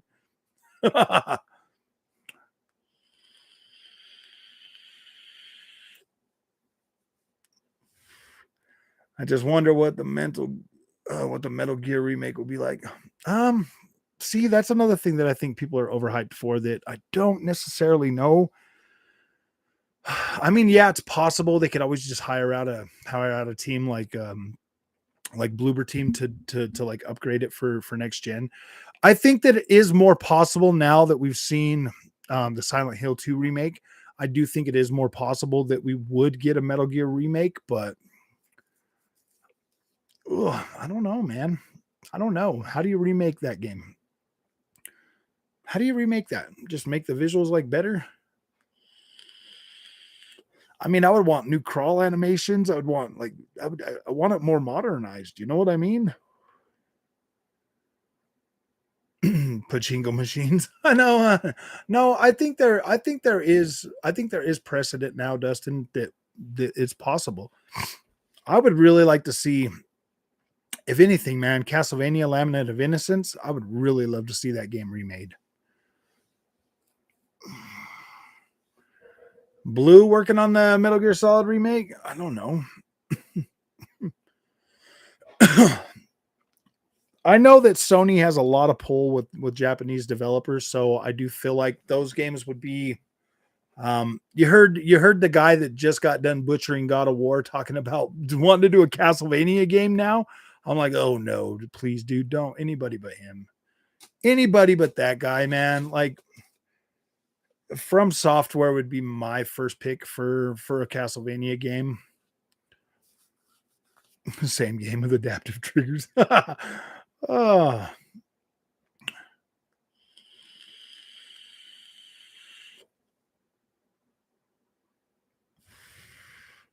will Frog Boy be a CEO by 20? CEO of Frog Boy Industries? Yeah, I guess so. Maybe. My ultimate plan, man, that would make me really happy is if this channel could like propel me into a spot where I could open my own business and have sim racing rigs set up that people could come in and like play for, like rent for a few hours or something and do like dude, that would be such a cool thing, man. Such a cool thing, and kind of have like a, no, not a Castlevania Souls game. Yes, Castlevania Souls would be incredible, dude. Would be incredible. It literally would be incredible if they made a Castlevania Souls. Oh, dude. Please, From Software, take the bait, my buddies. Stand the obsession with God of War. My opinion goes to Tsushima's a dude. I liked Horizon Forbidden West a lot better than God of War Ragnarok, dude. Like these new God of Wars, they're not terrible, but like, dang, dude, like I wanted a Kratos game, man. Like I wanted a God of War, not a freaking Babysitter of War reboot since the show was hot enough to warrant one. See, I would like that. I guess if they went anime, that would probably be okay. I would still be interested in it. Castlevania is like one of my all-time favorite franchises, so I would really like to see Castlevania of just any sort, man.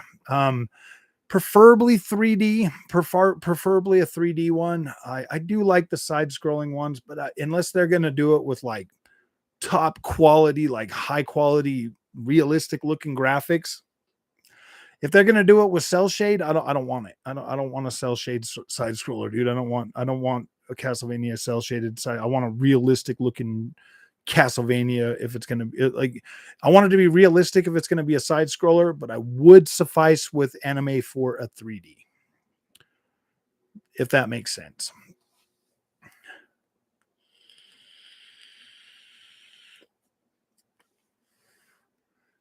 Um, just the one that the Xbox announced, Jason, the one that Machine Gun Games is making. So here's me. Last one. Uncharted 2, Ghost of Tsushima 3, then Spider-Man and God of War. I really do like The Last of Us, the first Last of Us. The second one was okay. I didn't love it and I didn't hate it. So I mean, there's at least that going for it. Castlevania. Ooh, I love Castlevania, dude. I think Castlevania is so cool. No modern day Castlevania, please. Yeah, no modern day. No modern day. Story got weird in the last game. Yeah, I mean, Castlevania Lords of Shadows 2 was I still haven't completed it, Dustin. I haven't completed it. I've gotten into it and I've played a little bit of it, but and I have it on PC so I can play it like dude, it looks incredible on PC to be completely honest, but yeah, dude, I'm having a hard time getting into the story. The first game, Lords of Shadows 1 was pretty good. I was able to get through that game, but the what's up, my dude? Hey, Dad. Hi, did you make spaghetti? Yeah, I'm gonna make it right now. Oh, I see. Oh, I see. The boy likes his spaghetti. Oh, I see. Oh, I see. But for the most part, like some games that I would like to see come back, Castlevania for sure. I would like to see Tenchu come back. I would like to see Brute Force and Tao Fang. No, I'm just joking. That Tao Fang game, that fighting game was actually kind of cool, man. Like you could you break people's bones and stuff. You hit their arm and it'd break, and it was pretty cool, man.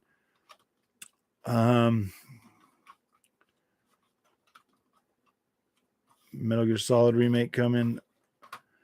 That would be cool. I kind of would like a new Metal Gear Solid. A remake, I guess, is fine, but yeah, I don't know, guys. I mean, I guess, but at the same time, I would much rather just like a new game. Jade Empire remake or reboot. A reboot with action combat. No, I'm just joking.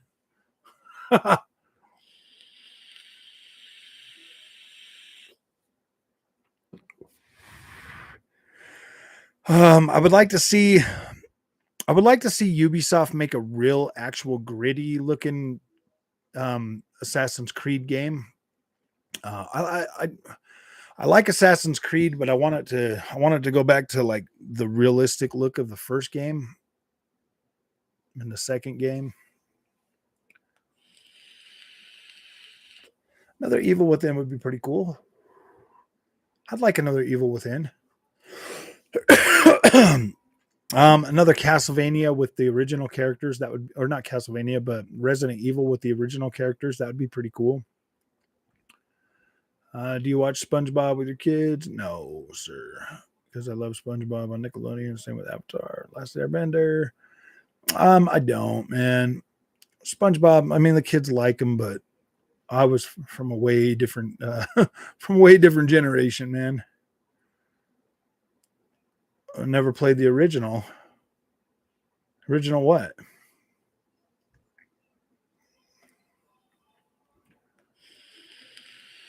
Oh, what? Final Fantasy VII? Yeah, it was a PlayStation 2 game.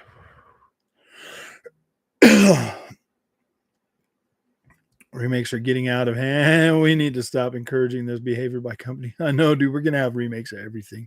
There's some remakes that I would like, but I want them remade, but I want them expanded on too, man. Like I want those games remade with like new story content, new freaking areas, new stuff. Need to stop tiptoeing and get their games and just go full mature realism. Yeah. If they do, that would be great. They really do. I mean, like the Viking game, Assassin's Creed Valhalla, like could have been literally great if it would have just been. I think I kind of feel like the cross-gen nature kind of held it back a little bit, but if it would have just been a little bit more gritty looking, I think that would have been good.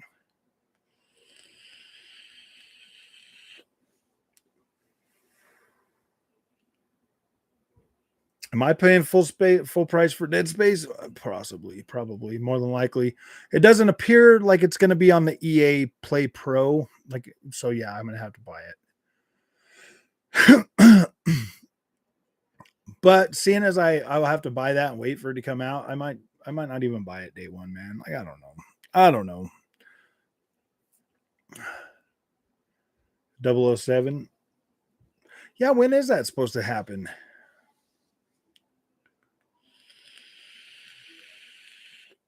Yeah. See, I don't know. I don't know, Darth.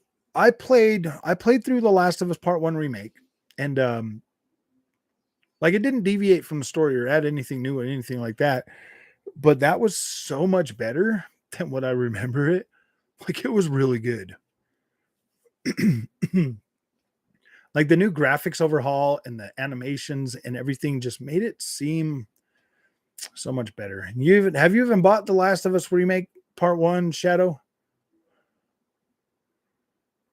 You better have the butterfly edition, dude. You better have like the best. You better have paid so much PlayStation tax on that game. You better have bought like 3 copies of that.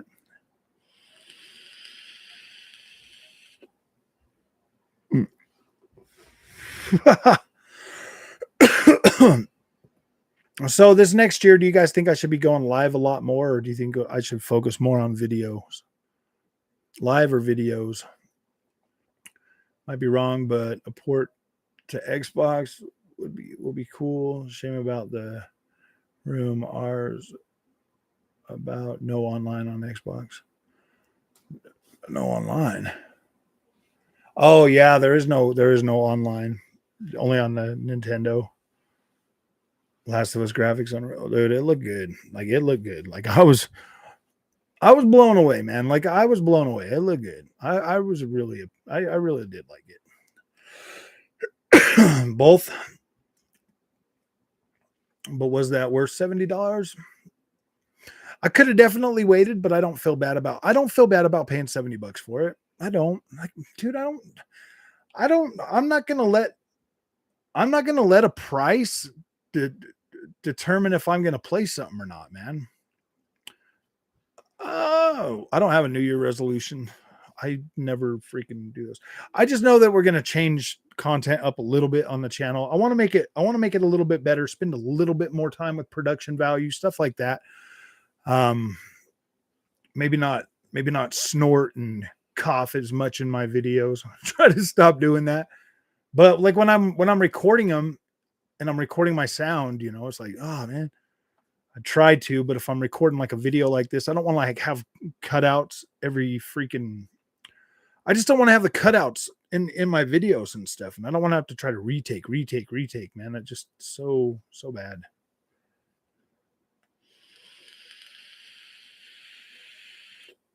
I just want to have good content, man. I want more people to watch it. I feel like it starts going, and then boom, it just stops. Like on like a lot of videos, man. Like I'll have like a video, it'll go and it'll go and it'll go, and then boom, it just stops, man. It just stops, like out of the blue. It just stops, and then like it'll start getting like 1 or 2 views or something. And I've had a lot of videos that start looking like they're gonna go like super viral, and then boom, they just stop. So I'm like, what the freak is going on, man? Is YouTube just putting their thumb on me a little bit or something? I want to see a Freedom Fighter remake. Maybe that would be kind of cool to see something like that. Game Boy videos, live gameplay videos are my favorite content you do. Oh, okay. I like to do some of those. I like to do the first impressions too.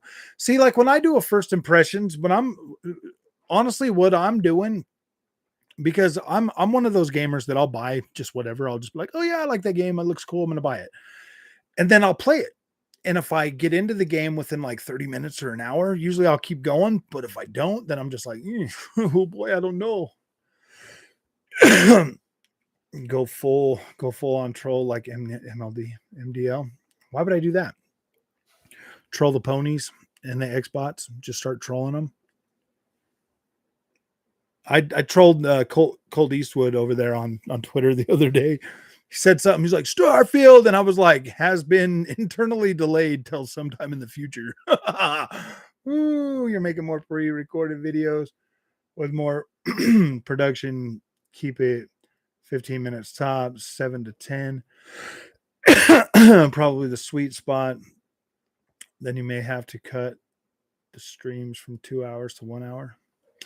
Yeah, I don't know, dude. I like doing these streams. Like when I'm in a good mood and I'm feeling pretty good, I don't mind doing like longer live streams. But sometimes it's like I'll be like sitting here doing a live stream and I'll be thinking, I'm like, gosh dang, dude, I want to play that game and I want to do a video on it. And then I'll be like, okay, and then I'll quit the stream and then I'll start playing the game and I'm like, yeah, I didn't really want to play this game. Dang it. More negative PS comments. Yeah, it'd be funny. Like, no. Say more positive things about PlayStation.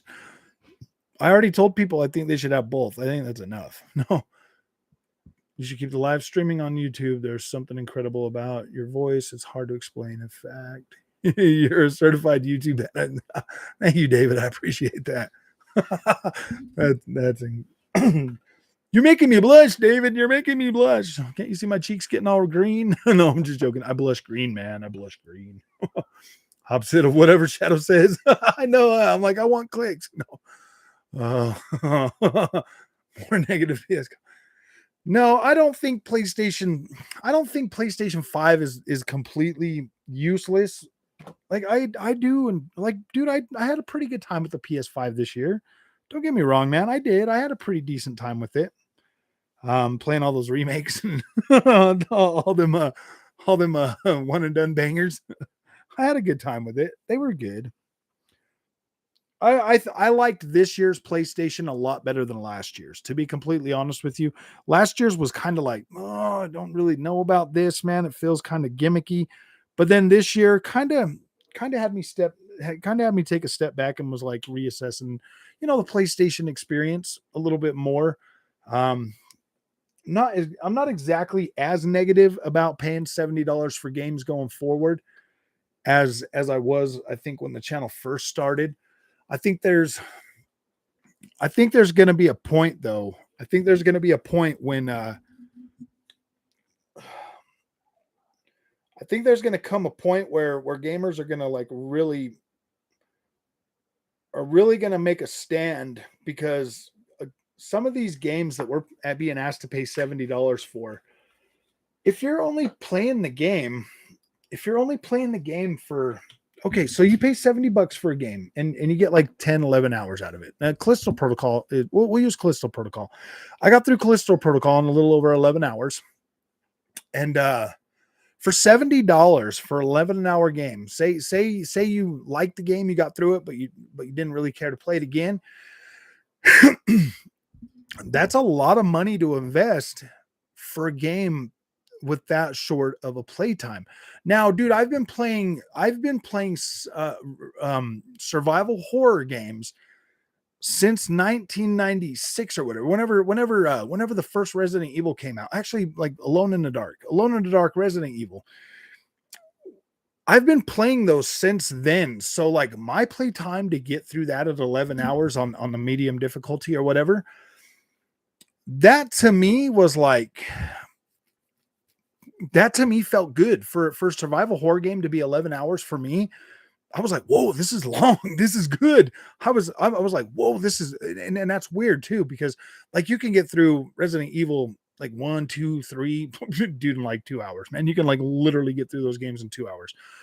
Once you get through those, like the puzzles would slow you down. I think my first playthrough for Resident Evil, the first one was like 7 hours or something. So anything over 7 hours for a survival horror game for me is actually, I look at that. That's usually my baseline. Resident Evil Village took me 12 hours to get through. So I was like, ooh, that's pretty good, man. But then again, I was like searching a lot of stuff and it was a lot more wide open in certain spots than like a Resident Evil had ever been. And yeah, I took a lot of time with that one. Where's this fake pony? Where's the pony? Oh, MR2's here. What's up, buddy? Andrew and my pony brother. My biggest Sony complaint is the lack of 120 FPS support. Yeah, But dude, I don't know. See, okay, like I understand 100%, dude. If you bought a PlayStation 5, like I understand your excitement when they're like, "Yeah, man, you can play Spider-Man with ray tracing at 120 frames a second." Like I understand that. And my advice to you, if that's the way you want to play that game, buy a monitor. Buy a monitor for your PlayStation 5 or your Xbox. If you want to play games at a higher frame rate like that, get a monitor. Get a monitor because you're going to be able to keep that high quality visuals and have a much better frame rate. And most of those Sony games are pretty much they're pretty dang good when it comes to like the performance. Yeah, some games are definitely not $70. Yeah, dude. If anything is taught, if you've learned anything this generation so far, is that the games that come out for $70 are usually $40 after the 30, 40 days. I took 20 with RE2. Nice. See, that's not bad, man. If you can get that much gameplay out of one of those games, that's incredible. Like me to be able to get through Callisto Protocol in 11 hours, guys. I'm just like that. That's just me. But that game did feel a little. I'm not gonna say easy, but once you learn the combat and how to do the combat, and you upgrade the right stuff that is gonna be more beneficial to you, that playtime definitely goes down because it is extremely linear and there's not a lot of backtracking or anything like that. That's why I liked it. It gave me an 11-hour experience that I didn't have to backtrack and do a whole bunch of weird stuff. And it was a pretty decent freaking experience going through that game that I was like, yeah, this is pretty cool, man. Like I like that. I like that up close and like boom, boom, boom, like timing the dodges and like I like that. I thought it was cool, man. It was cool to get that close and up close and personal and to like see like the high quality like enemies that are coming at you and like you're moving and oh dude, it was so cool. It just felt so to me, it felt immersive. I was immersed in that game. I didn't want to quit playing it. I was like, yes, this is good. This is exactly what I wanted. Something that I can just play and get through and have a good time. Like that was good for me. PSVR2 day one fire. It's a tech piece. It's a high tech piece. I need it. Eye tracking. Woo! I like foveated. The new checkerbird. The checkerbirds have turned into foveated. Foveated checkerbirds. PS5 is great, but for me, I'd rather invest in a $500 PC. Yeah. I'd rather invest $500 on my yeah, for real. Is it not more expensive than a PS5? It is. It's actually $50 more. I'm like, wow, dude. Sony's getting. See, that's the thing, man. Like the tech is fine. The tech is fine, Ghost. But I would much rather, if I'm going to invest $550 on that, I would love dual support. Like I want to be able to use it on my PC as well. If I could use that on my PC, I would buy it day one, no questions asked. Whatever, I'd be fine with that. But the fact that it's going to be tied to the PS5, I don't know. I don't care. 15 years, yeah. And it's not taking off. I don't think it's going to take off. Dude, Sony pretty much put the nail in the coffin with $550 price tag for that. If it would have been like 350, maybe 400 max, I think it would have done good. I think people would have actually, dude, you can literally pre-order, let me see. Pre-order PlayStation VR2.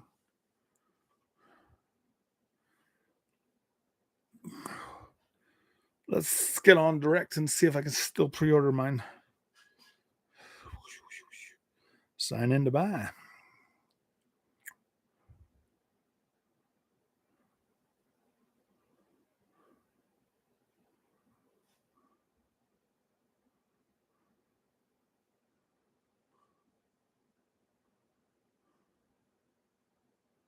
$589.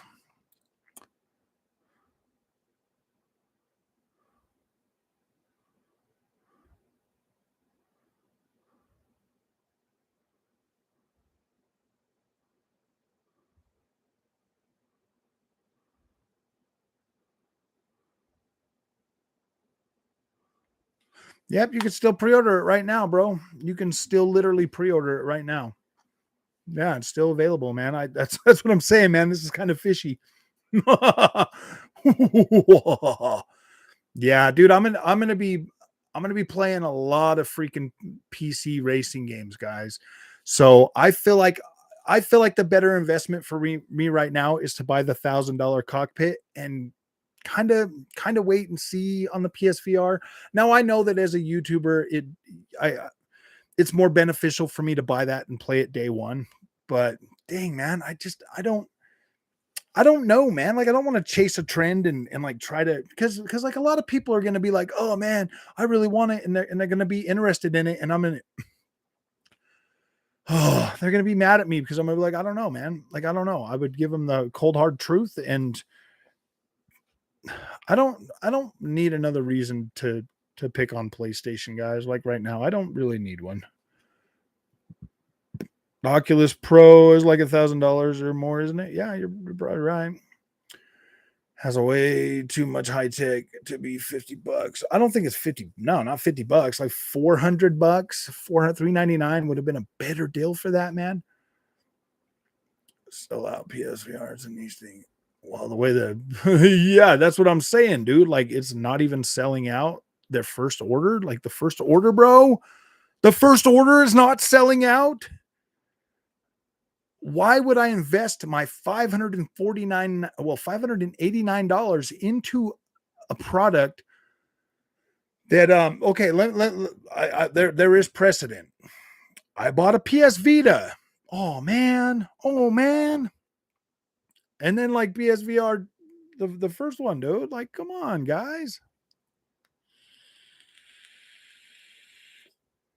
Crap Gamer makes cameo. But then Crap Gamer makes a cameo. I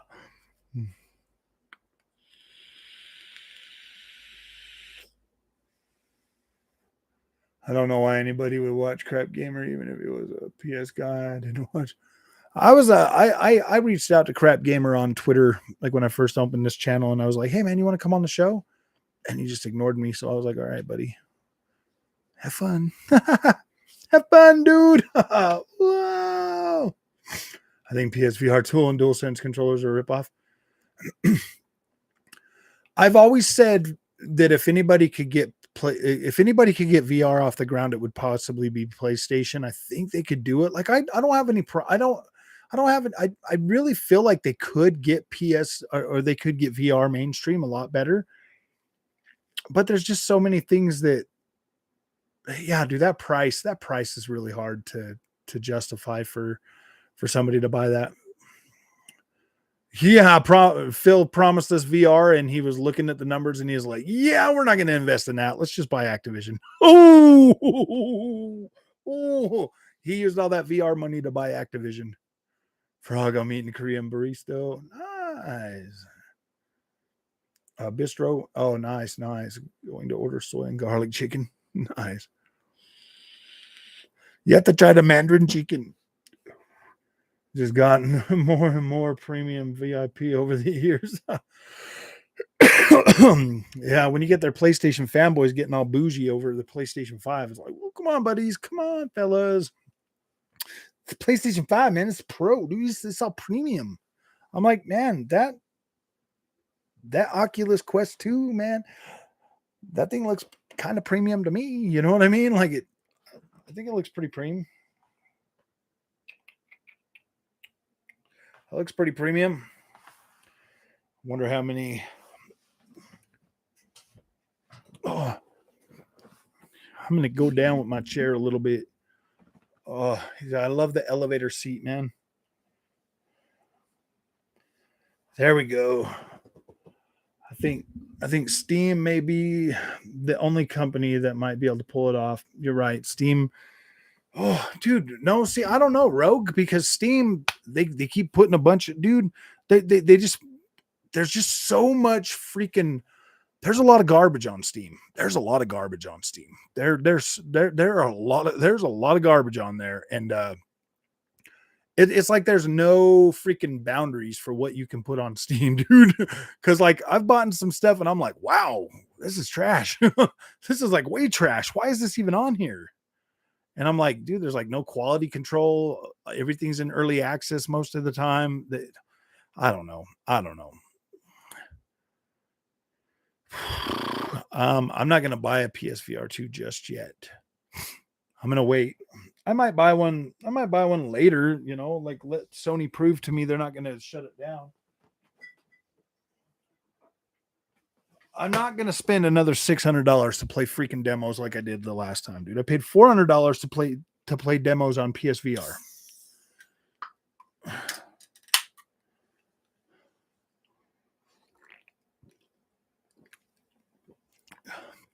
He does 2 intros. Oh, I know. I was starting to get like that, guys.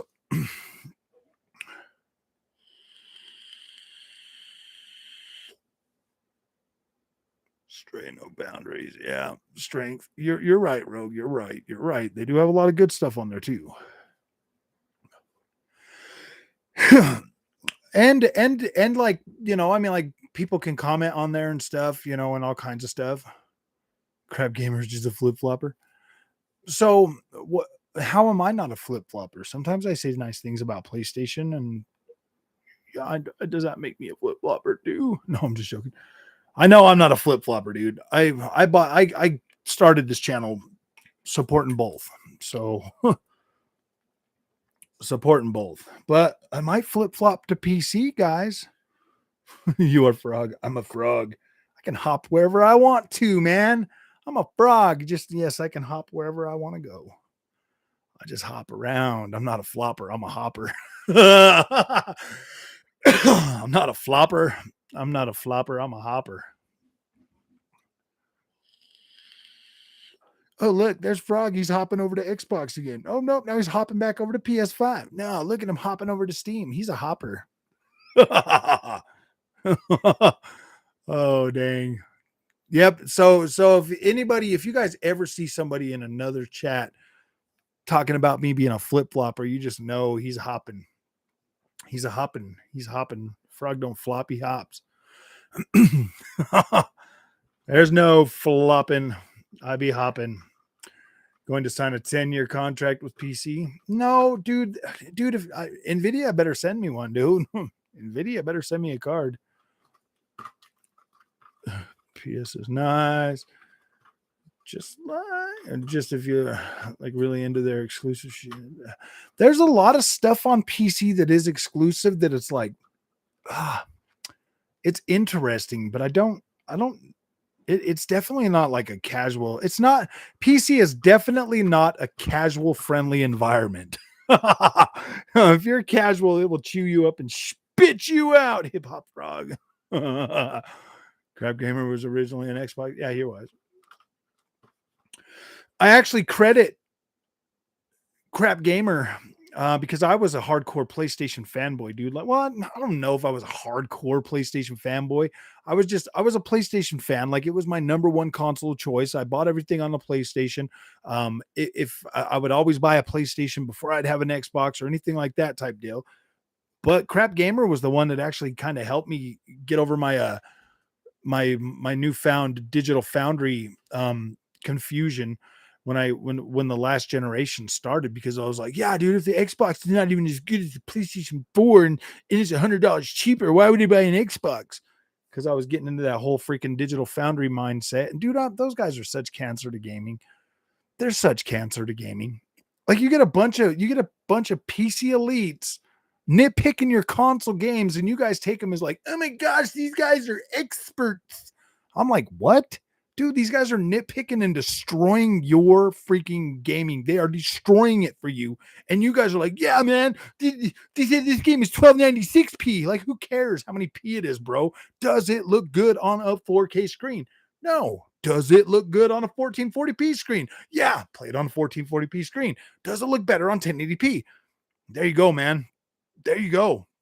Like, these guys have completely ruined so many gamers and destroyed like the happiness that we used to have when it comes to gaming, man. Like, they're like, yeah, we're just talking about. I'm like, why would you, like, if you want to talk about like the cool stuff, talk about the cool stuff, but why would you pit Oh, I know why. Because you make money doing it. Because people pay you to say that kind of stuff. Like you get money and free games and all kinds of stuff. Like, okay, whatever, dude. Like I respect their hustle or whatever. I mean, do whatever. They had me hooked for a very, very long time, guys. But yeah, dude, now I got a PC, I've got a PS5, I've got an Xbox Series X, I got a Series S, I got a 1440p monitor, I got a 4K screen, whoa, dude, I can see everything they can see now. Go figure. There you go, man. That's why I try to help my community find the best product to make their gaming fine, because trust and believe every single game made this generation will 100% look incredible on a 1440p monitor. 100%. If so, think about this, guys. Your Xbox One S had VRR support. Did you know you could put that in 120 FPS mode as well and use low frame rate compensation? Dude, imagine that. Everybody, like, imagine that. If you knew last generation that you could go buy a 1440p monitor or 1080p monitor with 120 FPS support and play your freaking Call of Duty on there with VRR, whoa, dude, it would have been so good, man. That's Digital Foundry's job. Exactly, that's their job. But they're destroying gaming for a lot of people, man. You helped me making the purchase of my LG 1440p monitor. Nice, gamer. Nice, dude. And it's incredible. Like you get all that bang. Like these new consoles can push 140 or 120 FPS. They could do 4K. But let's think about this for a minute. Do you really think either one of these consoles are ever going to give you a native 4K at 120 frames per second on any game that you are truly going to want to play? I mean, are you? Do you think they will? No, they're not going to do that. But they'll definitely get a lot closer at 1440p. They'll definitely hit 1080p at 120 frames a second. And I'll tell you the secret. 1080p on a native 1080p screen, because here's the thing. Like if you go out and you try to buy any 1080p TV, you're not going to get HDR support. But if you go buy a 1080p monitor, whoa, dude, you can get HDR on a 1080p monitor for like a fraction of the price. Dude, why wouldn't you buy the better product for your gaming? Why wouldn't you? Now I get it. There's a lot of people out there that can't really dedicate one screen to their gaming because they also need the screen for viewing TV or watching Netflix or any of that stuff. Oh, wait. Yeah. I mean, you can theoretically run Netflix through your monitor or whatever with headphones. Like you could definitely do that, but do you really want to wear headphones? No, you can have the speakers hooked up too. You can hook speakers up to it. So yeah, you can basically watch you could stream anything through a monitor too, but the monitor sizes, that's the thing, man. Like the monitor sizes like 32 inch, maybe 36 inch or whatever. If you're sitting as close as I do to the monitor, you're fine. Like you're fine. It's going to help with your eye hand coordination. Your reflexes are going to get a little bit better. You're going to see things faster. The monitor has you have three different settings. If you're playing a game that's like 60 FPS, make sure don't have your monitor set to fastest. Have it just set to normal. Like 120 FPS, anything between 60 and that, then you can do the faster, and then there's a fastest monitor for your response times and stuff. So you want to make sure you get that kind of dialed in depending on the game that you're going to be playing. But I mean, for the most part, dude, you get more bang for your buck with a monitor than you ever will with one of these 4K TVs. Best we can hope for 4K 60 or 4K 30 with RT or 1440p. Yeah. That's pretty much it. Because if you're going to want to take advantage of the higher frame rate, why not do it and have it look good at the same time, man? Have your cake and eat it too. I stumbled upon this, guys. I literally stumbled upon it because I was like, okay, the Series S, because I bought one for the channel. I was like, okay, the Series S is a 1440p console. So I wanted to be fair. So I bought a 1440p monitor so I could do all my testing. I literally bought the monitor just to do the testing on the Series S. Like that was literally the only thing I was going to use it for, and then plugging my laptop into it. But then I bought the PC, and I'm like, wait, so now I'm using that, and then I put my Series S and my PS5 to it, and dude, everything just looks incredible on the 1440p monitor. Like there's nothing to complain about on the 1440p monitor, like at all. The only thing I'm losing is freaking Dolby Vision. Like that's literally the only thing I lose with the monitor. Dolby Vision on the 4K screen, it looks incredible.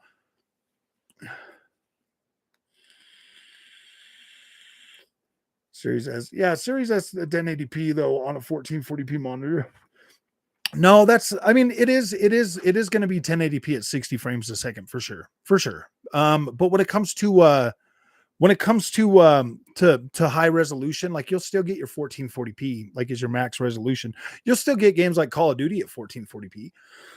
So there is a reason to have it. That's like saying, you don't really need a 4K TV because your games are going to be 4K 30 anyways. You know what I mean? Like, let's just put it this way: the Series S on a 1440p monitor is, I would say, it's literally about the same experience as a PS5 on a 4K TV. Series X is a little better on a 4K TV, but PS5 versus Series S on a 1440p monitor versus PlayStation 5 on a 4K. I would say the experience is pretty comparable in terms of resolution. Anything that you're playing on your Series S, you're probably going to get the resolution drop. On the PlayStation 5, you're going to get 1440p, you're going to get 1080p, you're going to get checkerboard rendering, you're going to get 1800p, you're going to get resolutions that are just under the 4K mark most of the time on the PlayStation 5, whereas you're going to be able to usually hit 1440p, 1080p for sure. And then usually you're going to get about 4K 30 frames a second on the PlayStation 5, or up to 40 with the VRR enabled. And that's literally comparable to what you would get on the Series S, because your ranges, are going to go from like 720p all the way up to, in some terrible circumstances, for 1 or 2 frames, you might get 540p. You might get 540p, guys. You might get 540p for like 2 or 3 frames a second. Dude, and if you're playing at 60 frames a second, you get 3 of those frames out of the 60 at 548p. Are you even going to notice that? No, sad face. Nope, you're not even going to see it. Do you know what you have to do to see that frame drop? You literally have to take your video and you have to go through it frame by frame until you see the one that looks a little bit blurrier than the rest, dude.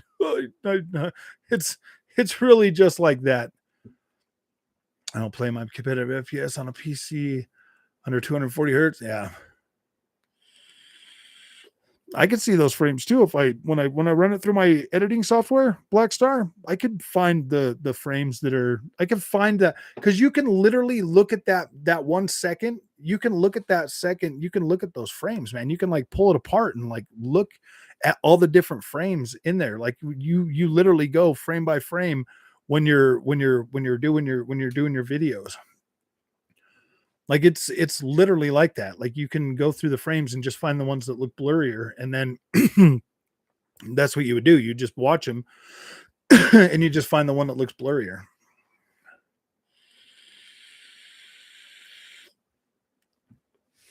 Or it doesn't look as sharp or something. You know what I mean? And then you could be like, oh yeah, Death Stranding, is it any good? I liked it. I do like Death Stranding, gamer till death.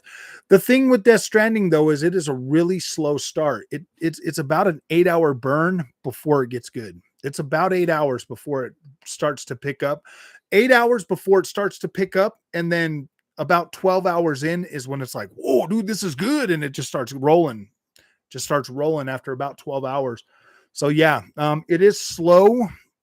It is slow at first, and you're going to be doing things. You're like, why am I doing this? Why am I doing this?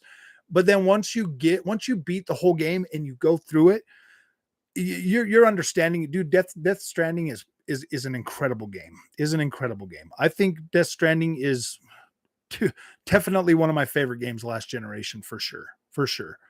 If Elden Ring is my favorite game this generation for the PlayStation 4 or for PS5 and Series X, I'm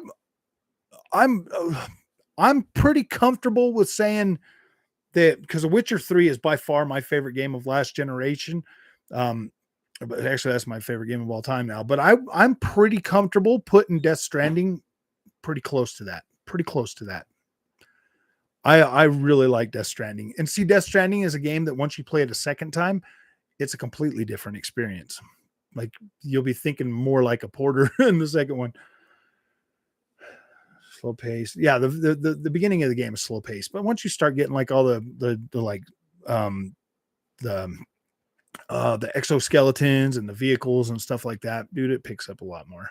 Once you start building out all the roads, once you build out roads and you get everything, like, dude, it gets so much faster. It gets so much better. The story, dude, after you get to a certain point, the story is just so cool. So cool. Death Stranding has definitely got a lot of cutscenes. It is a heavy story focus. There's a heavy focus on story as well. And, you know, high quality visuals in those cutscenes. Like, dude, it's good, man. Jaffe, his God of War games were boring and he blocked me. Really? Jaffe's God of War games were better than Corey's God of War games, dude. What are you talking about? And Jaffe knew what the teenage boy wanted. Corey's like, oh man, we should see what the paw wants, man. And I'm like, come on, Corey, what did you do to Kratos? Like, it was cool. I like 2018. I thought it was cool. But what'd you do to Kratos, Corey? Come on, Corey. Why do that? Because I wanted to make a movie, guys. And I'm like, dude, why did you do it with this one? Couldn't you have taken like Twisted Metal and made that a movie?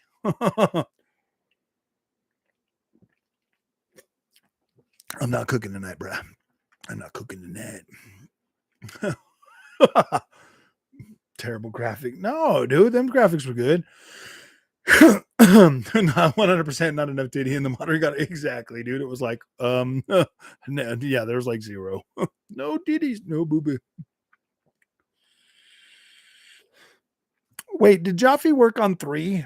I don't know if Jaffe was a part of 3. Did David Jaffe make God of War 3?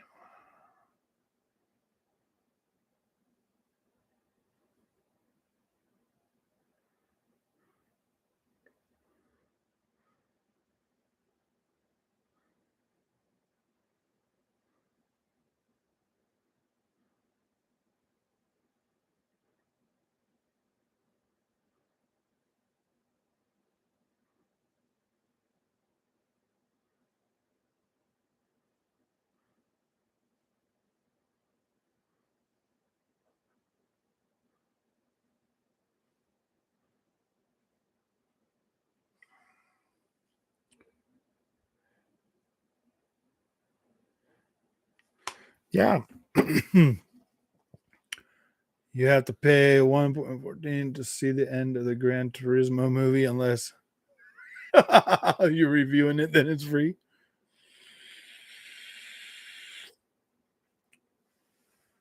I can't believe they're making a movie of Gran Turismo, dude. That to me doesn't make any sense. Like, come on, dude. What are you guys doing? What are you doing? I love your custom Xbox drop bag. Streams and videos. Thank you, David. I appreciate it. Actually, it's just a picture I took off the internet, dude. I like the vid just a sec. Alice in Borderland. I need a new show. Oh. I watched that, dude. I watched The Witcher Blood Origin. I thought it was all right, man. I thought it was pretty cool. I did really like it. I was like, whoa, dude, this isn't too bad. I mean, like at first I was like, oh gosh, is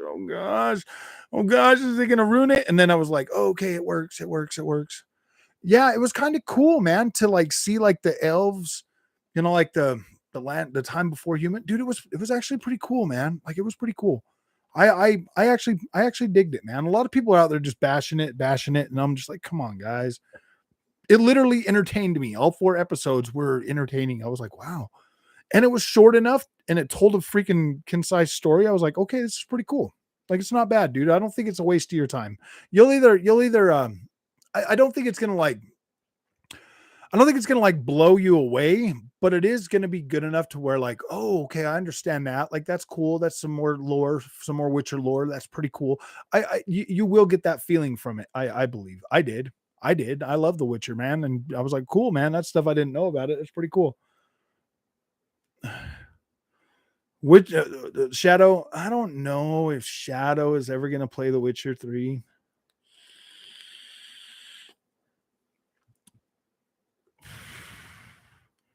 Then hopefully I'll get some gaming in tonight. Nice.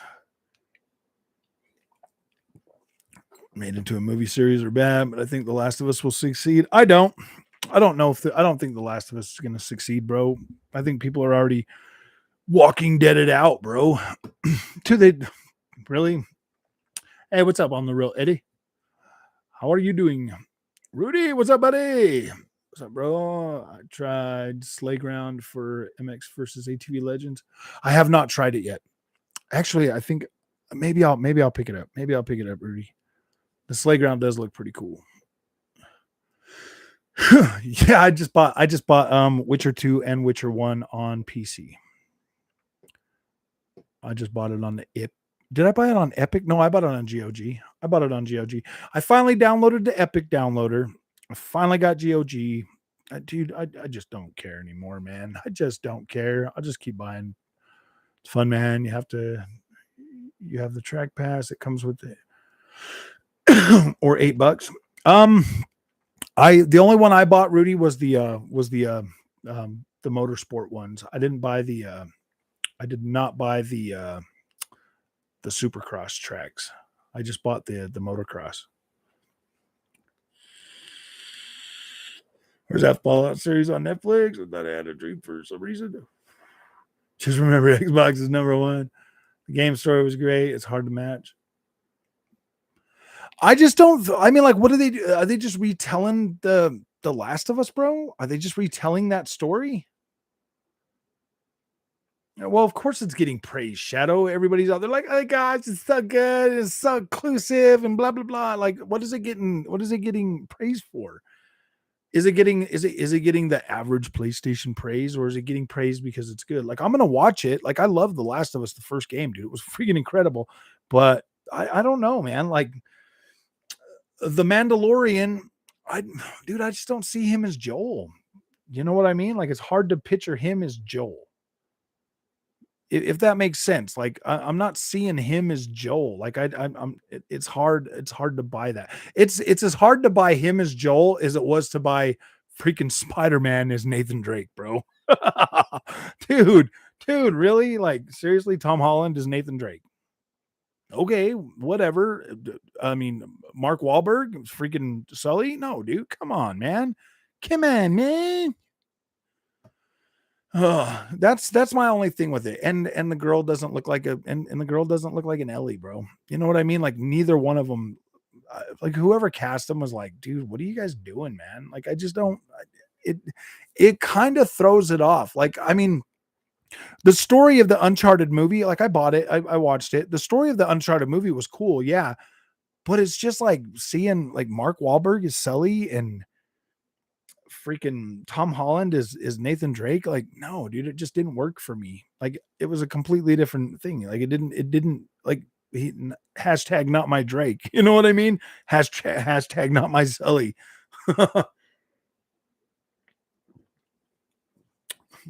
No, I like Pedro. Don't get me wrong, dude. I like him.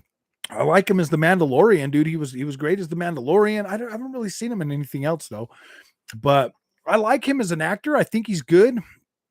Like, he killed the Mandalorian, dude. Like, he killed that. And I don't really know who the girl is, but she just doesn't seem like the Ellie. She doesn't seem like an Ellie, bro. I don't know. I just don't think it works. That's for me though, man. But Abby. Yeah, who's gonna star as Abby? Abby. That's so bad, dude.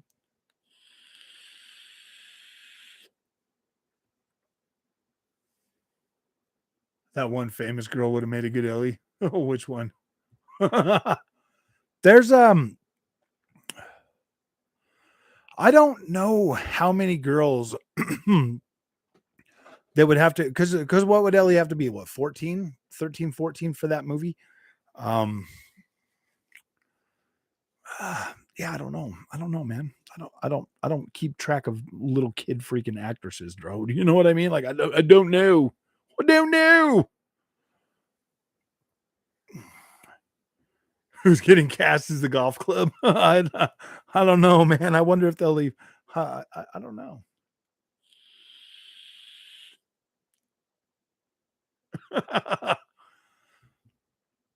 I don't know, man. Like, I don't think The Last of Us needs to be made, especially as a TV show, man. Like, I don't know. Well, maybe, but it just, to me, it just seems like it's something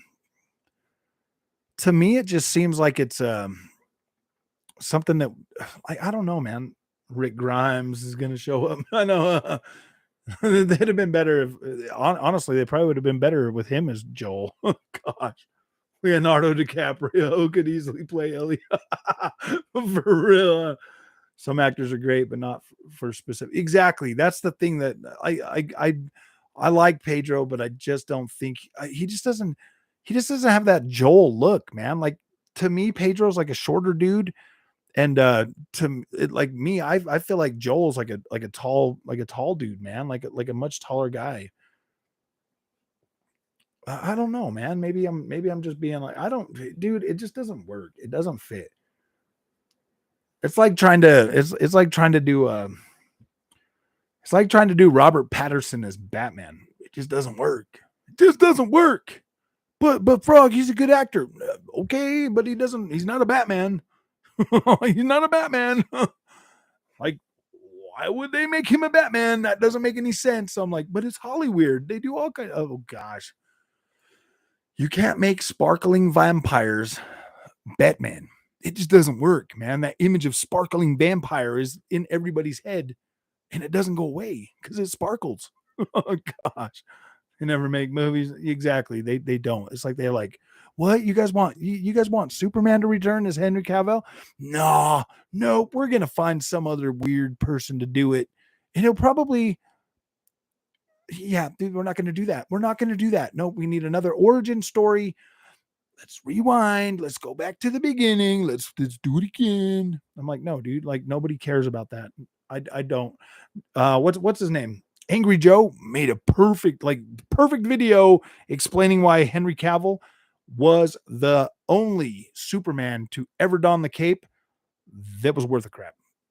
Christopher Reeves, whatever, but everybody else since him. And like, seriously, dude, like Henry Cavill was literally the perfect freaking Superman. Like the perfect Superman. Ben Affleck, definitely could get behind Ben Affleck as Batman, but I especially out of everybody that we've had, like Michael Keaton was okay, but Ben Affleck was probably like, he had the physique to be a bigger Batman, so I think that was good. Christian Bale kind of did a good Batman. I don't know, dude. I don't know, man. Like, I'm a DC fan, but I'm just like freaking out. I do like Jason Momoa as Aquaman. I do like that. I do like that. I thought he did pretty good. Gal Gadot, I don't necessarily think, I mean, I don't 100% like think she was perfect for the part, but she did a good enough job. She did a good enough job.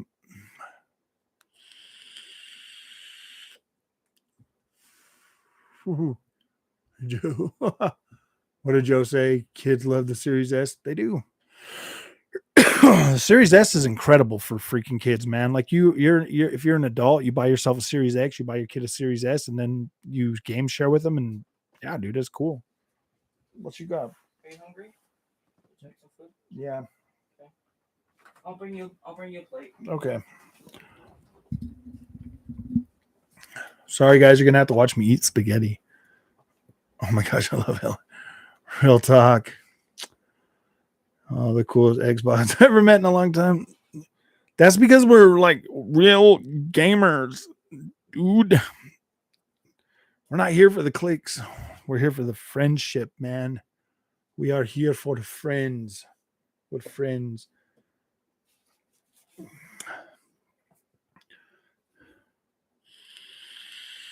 Series S is a potato? Dude, that's one hell of a potato, bro.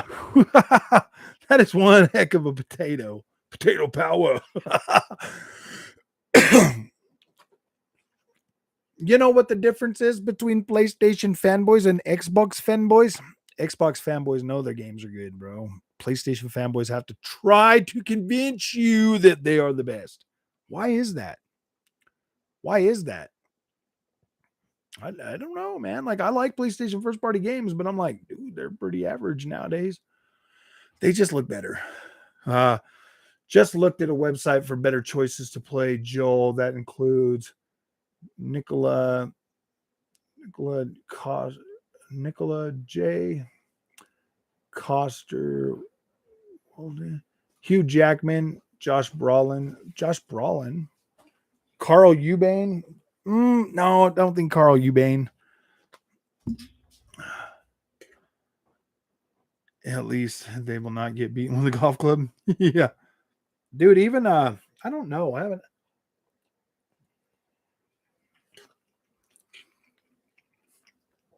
I haven't watched a ton of TV lately, but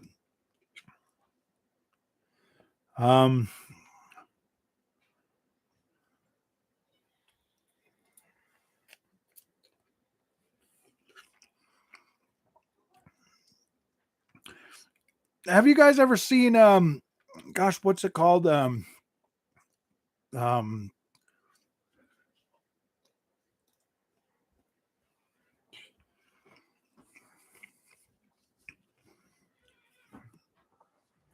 boy.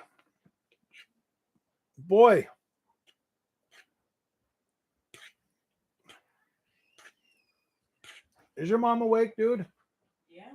Ask her what that doctor show she watches is.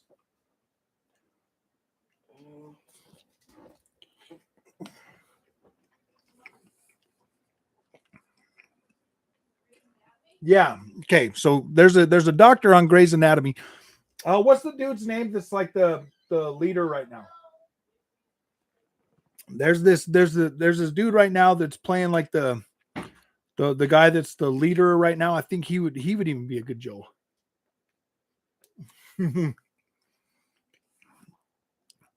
Well, you guys don't like dynamic FPS?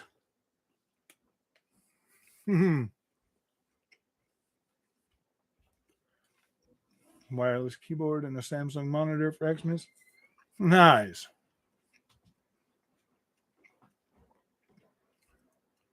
This is YouTube Roots. YouTube Roots. Don't be mean to us.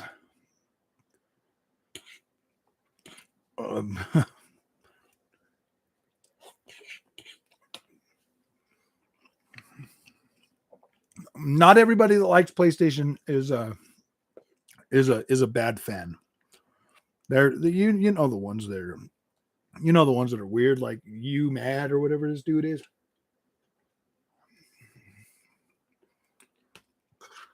Like this you mad dude, like, yeah, damn, shouldn't you be playing them bangers then? Why are you here at an Xbox channel, man? Shouldn't you be playing your bangers? Yeah, we got so many bangers, man.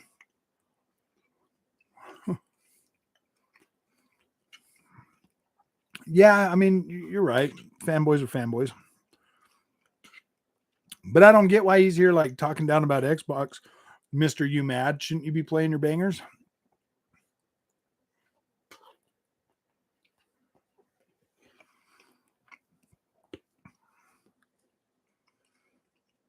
I hate Velveeta shells.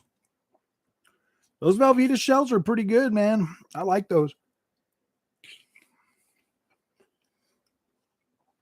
Xbox doesn't deliver by June. I'm going to get a 4090. Yeah, and try to figure it out. It's really not that hard to figure out, Joe. I'd still get a 4090 anyways.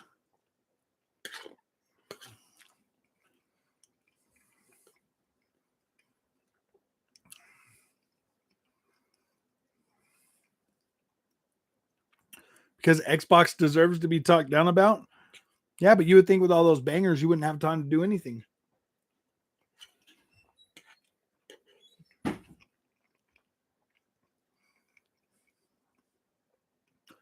Who are the worst PS fanboys on Twitter?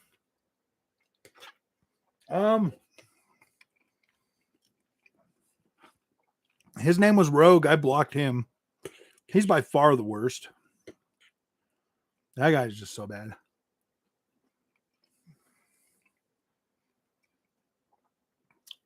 give me someone you label as a fanboy on YouTube.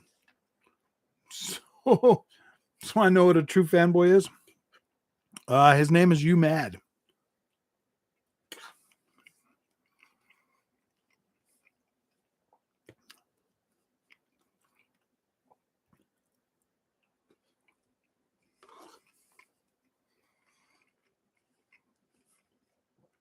Her name is Digital Foundry. I know, huh?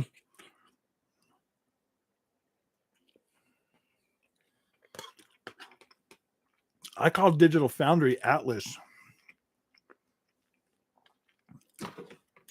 It gets really hard carrying that PlayStation on their back. It's just funny, dude, to see actual PC fanboys cap so hard for a console.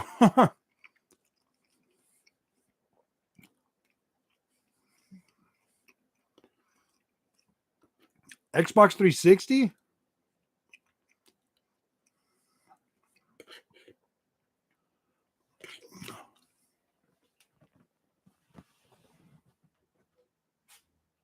Boy, Yes. here. Thank you. I just don't have anywhere to set it. You're welcome, Dad. Thank you, buddy. Are you talking to me? Are you talking to me, Shadow? Are you asking me to name a fanboy?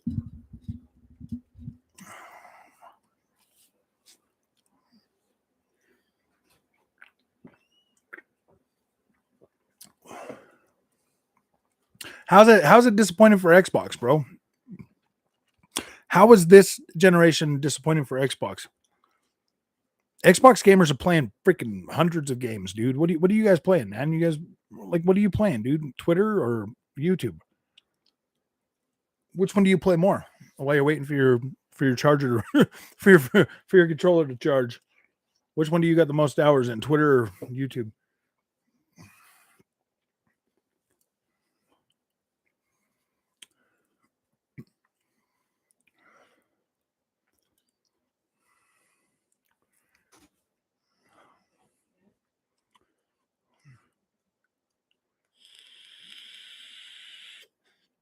For PS2 launch.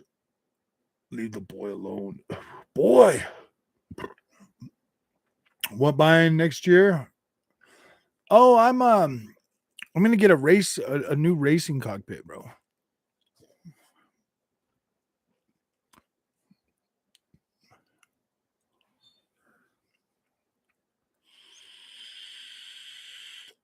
Who cares?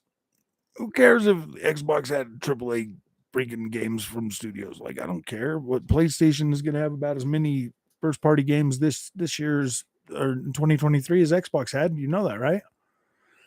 PlayStation next year is going to be a pretty heavy third party year, bro. I've been playing PlayStation for 27 years, man. There's been plenty of years where they didn't have a whole bunch of first party games, man. They had to pay third party developers to keep games off of other consoles just to prop them up, man. So that's fine, dude. Xbox Game Pass killed it this year, bro. Like, they did a pretty good job.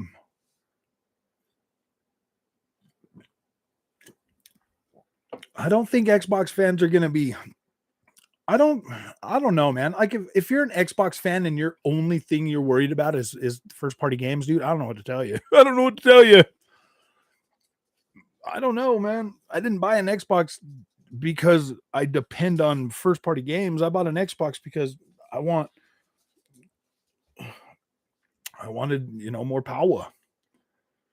And I wanted some of that sweet Forza.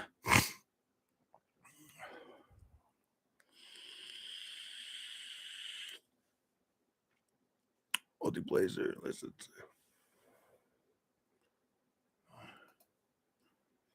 I'm off. Keep up with the channel, dude. Not many of those left without the clickbait shit nowadays. Well, I'm a recovering clickbaiter. I'm just joking. I did a little bit of clickbait there for a while, but yeah, we're trying to move forward. I just think it's fun.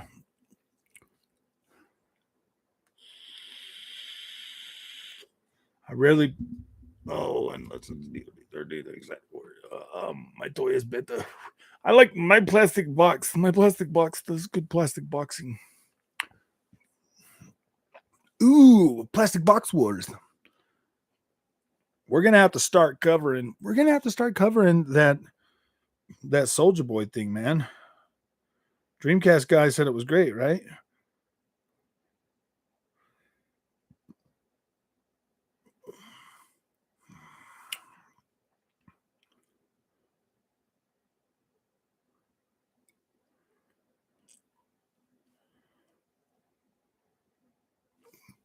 We're probably gonna get some. We're probably gonna get some real bangers next year because they are gonna be $70. So every game that Xbox launches next year is gonna be a banger, certified banger. $70, dude.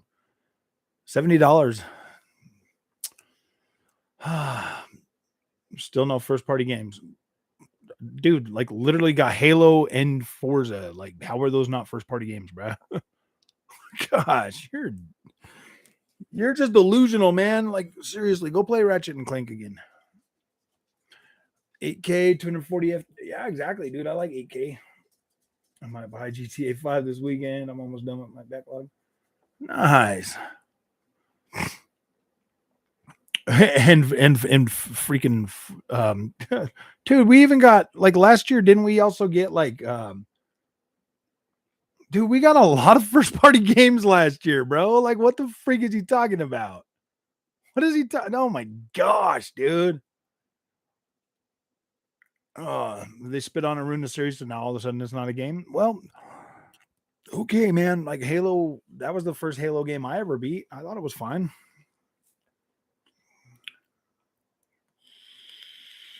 COD was the non-nerd game of the year. Come on, man. Come on. You guys want me to not say bad things about the PlayStation? Well, you better not say anything bad about the Xbox. Just indie and PC port. Dude, what are you talking about? Flight Simulator is the only next-gen game available. The only cool. I mean, like literally, you could fly across the whole planet in a fighter jet. It's pretty cool. It's a simulator. It's a simulator. Whatever, dude. You can play that like a video game, dude. I've proved that multiple times. Flying jets. It's pretty fun. Oh, I see. I got some Logitech speakers in a sub today. Pounds and frog sounds better than ever. Nice, nice. I like it when people get new cool tech, man, and they like enhance their experience. That's pretty cool, man. Xbots have been really going hard at Marlon. What are you talking about? Why would they be going hard at Marlon, dude? He's just there for the money. He just needs the money. I just need some money, guys. Just give me $1. Just give me $1, please. Just give me $1. I just need $1. I need $1. Even Jeff? Why? Why is everybody hard on Marlon? Oh, I see. Because he needs $1. Well, I mean, I don't. Let me say this. I don't think Marlon's fake or anything, but I think he put himself in a tough position by doing this, by trying to get freaking by trying to live off of YouTube, man. Like if you have to depend on asking your freaking people for money, bro, like you've already failed. You've already failed. Because now that guy is going to have to sit there for the rest of his YouTube career begging for money when he could just be enjoying games, bro. Don't talk down on my brother Marlon like that. I'm not talking down on him. I'm just saying that he put himself in a position to where I'm not. This isn't mean. Like I'm not being mean to him, Imam. I'm not being mean to him. Like I'm not saying anything negative about him. I'm saying that the situation that he put himself in by choosing to do YouTube, once you start having to ask for money, bro, like what are you supposed to do, man? What are you supposed to do? Like serious. If he loves PlayStation, then cover PlayStation, dude. Well, that's what everybody. I don't even watch Marlon, dude. That's what everybody comes here and says, that Marlon just begging people for money.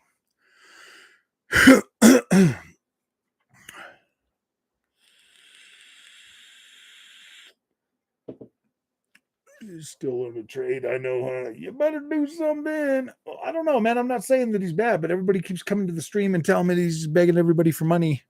When I get people that come here and are like, dude, this place is so chill. You don't beg for money and blah, blah, blah and stuff. I'm like, okay, well, I'm only going on what other people are saying, bro. Unless you have millions of subscribers. Not only that, man, it's not even the subscribers. Like, you need the views. Like, YouTube really does push content creators pretty heavily to monetize their fans, bro. Like, they do push you pretty heavily to try to monetize people. I don't know, man. I wouldn't want to do. I would not want to have to monetize my fans. Like, I personally, when I started this channel, I thought that I really did think that the ad revenue was going to be, I mean, for the most part it is. I've just overspent a lot of money on this channel. Like, I've overspent. So it's one of those things where like I've made like not so great decisions by like overdoing it, buying certain stuff, you know, trying to get clicks and stuff like that. Then I'm not doing that no more.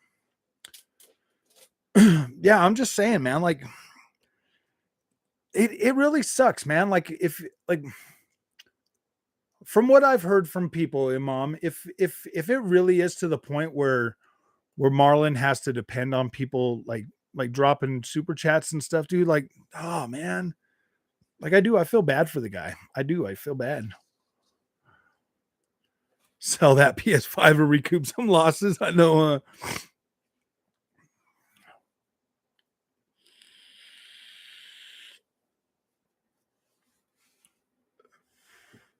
Marlon knows when he's bashing Xbox and praising Sony, he gets $20 super chats. What do you guys think?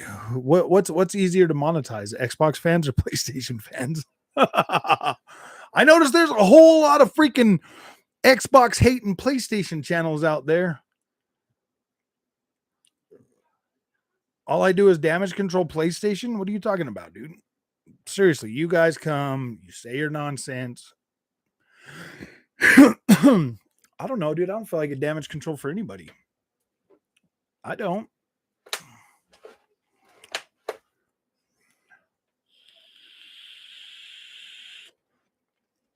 No, I think he'll do all right, the writer. I think he'll do all right. I don't know.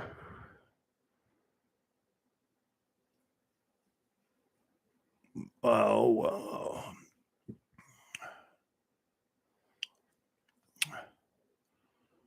Dr. Disrespect and big YouTubers. That dude is how speed. I don't really watch a lot of those guys, Mom. I wasn't really like a super surfer, a YouTube super surfer. You know what I mean? Like, I wasn't just super surfing around to all these different channels. I knew who MBG was and like Dreamcast guy and stuff, because when I got on here back in the day, you know, I was in like Digital Foundry and stuff, but like I don't know a lot of the freaking YouTubers that you guys go to, man. Like, I don't know who they are. I don't watch their content, man. The only YouTubers that I know about really are the ones that I used to watch before I started this channel, and the ones that have shown up to the channel to say hi and welcome me to the madhouse.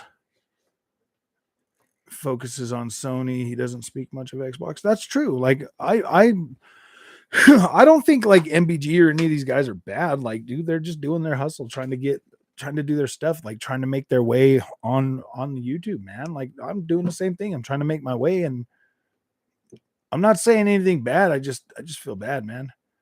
Since like 2008, I've seen a lot. Yeah, dude, I haven't really been a super surfer of YouTube, man.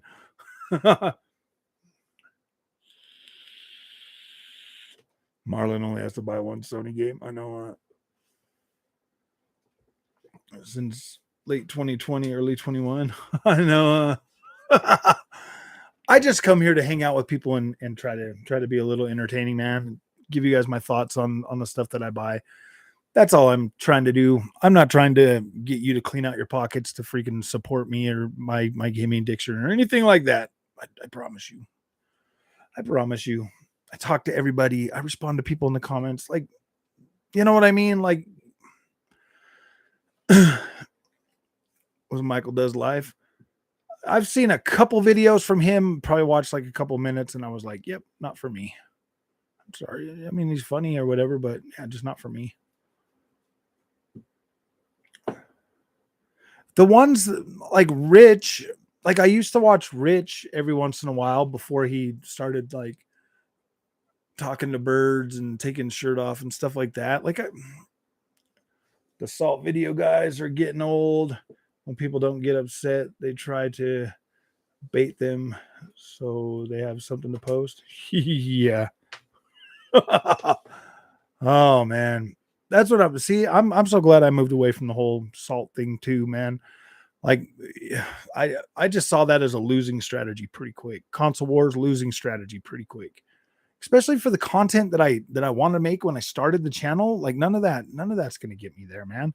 Like it might bring people to the channel and like entertain them for a while, but once I start making the content that I want to make, you know, then they're not interested in anything but the drama. 9 months OCD, 9 months. If I had the option, I could, man. Well, I don't do this for the donations, bro. I don't. But if you want to support the channel, here's my Cash App. Oh, dang.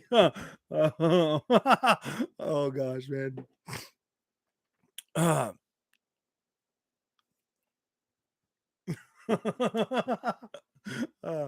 No, man, like I do a giveaway. I do a giveaway once a month for the members on the channel. Anybody, like if you're a member on the channel, by the time that goes up, then I will give you a $60 gift card if you win.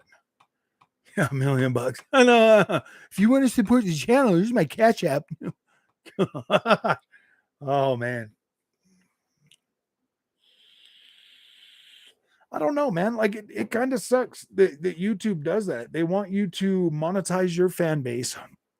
And it's like, no, dude, I want freaking Thrustmaster to send me a freaking wheel setup, dude. I want Square Enix to send me free video games. I want Ubisoft to send me free video games. I want Sony to send me a PSVR2. I want like these billion-dollar companies to send me their products so I can test them, so I can tell you if they're worth a crap.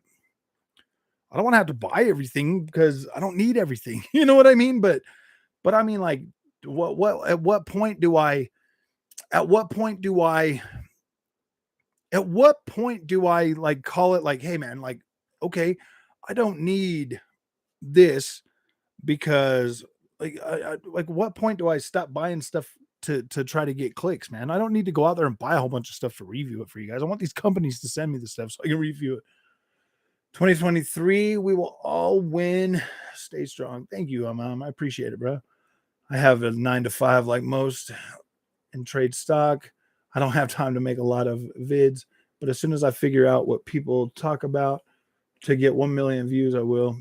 Dude, you know, I have one video that is almost cracked 20,000 views. Do you know what that video is? It's the one on the 2 terabyte SSD. The 2 terabyte SSD for the Xbox. That one's almost at 20,000 views. It's not a thing about, you know what, guys? I'm gonna make a video about starting a YouTube channel. I'm gonna make a video about my experience with YouTube, because I'll tell you guys right now, YouTube ad revenue doesn't really pay that much. Let me see something. I'm gonna tell you guys the exact number too. I'm not gonna lie. I'm not gonna sugarcoat nothing. This here lifetime, since I've been monetized, I've made $6,035.66. Did you guys hear that? 6,000. Let me see that again. $6,035.66. That's how much I've made. 6,000. Let me just put it down. 35, right, 66.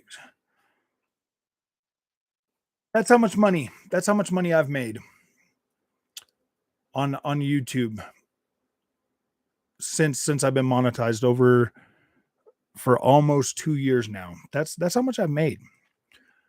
That doesn't even cover a third of what I invested in this channel in the first year.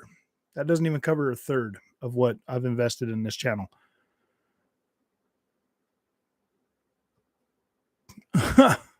Yeah, and you've won 60 of it. Exactly. So you think about that, man. $6,035. I've done 4 of those giveaways now. That's $240. So you take $240 out of the 635, man. That's how much a YouTuber makes, bro. I mean, well for me, you know, I mean, if you get like 30,000 views on every video, because it roughly equates to depending on the month, seriously, it's a month by month thing too.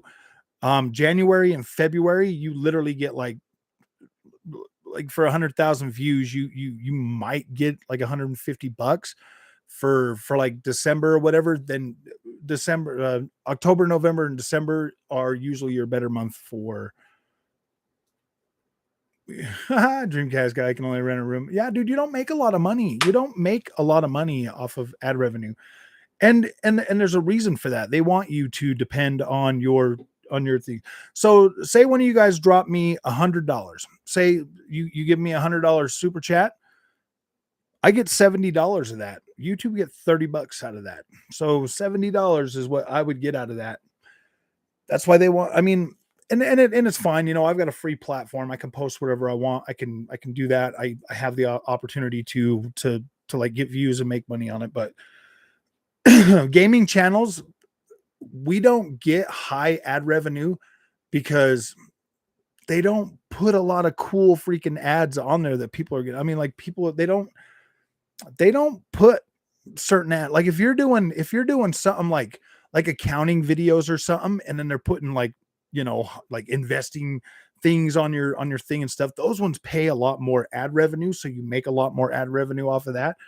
Gaming channels, bro, they don't make much. The biggest perks of having a gaming channel is free games and free stuff from vendors that will send you, you know, like Nvidia sending you graphics cards or something like that. Those are the real perks of having a YouTube channel. It really doesn't, from what I've learned in like the 2 years, almost 3 years. Well, we're starting year 3, and the 2 years that I've been doing this is like, yeah, dude, that's pretty much what you can depend on. Like you might get enough to buy you might get enough to fill in the gaps for some of the content that you need to buy for the channel. But at this state with what I've made, bro, I haven't even, that's not even close to what I've invested in this channel. Dude, I spent twice that this year alone. And that doesn't even cover my first year. So yeah, dude, like I feel for the guys, for the content creators and the gaming that are out there trying to make money doing this. That sucks, dude. And not being able to depend on that. And then if something happens and they demonetize you or something, dude, like that's scary, bro. That's scary. I'm going to go ahead and keep my full-time job. You know what I mean? Manscaped is sponsoring a lot of channels. They want you to buy their little shaver thingy. What's up, Jago? How's it going, buddy?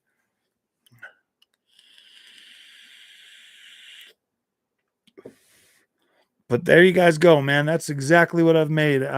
And if you put that, since I've been doing this channel, so if you take calculator, I've been doing this for about almost 2 years now. So 20, I would say, yeah. So 20 months. We're literally right at about 20 months right now. Times, divided by 20 months times 12. All right, 20 times 4. So yeah, there's 4 weeks in a month. So you got 80 weeks or whatever times, times 60 hours a week that I put into here. That's 4,800 hours. So if you take that That's $6,035 and divide that by my 4,800 hours. That's like a dollar. That's like $1.02 an hour, $1.02 an hour that I've made on the channel. Ooh, it's the vape pen. Oops, kept key. Sorry, guys.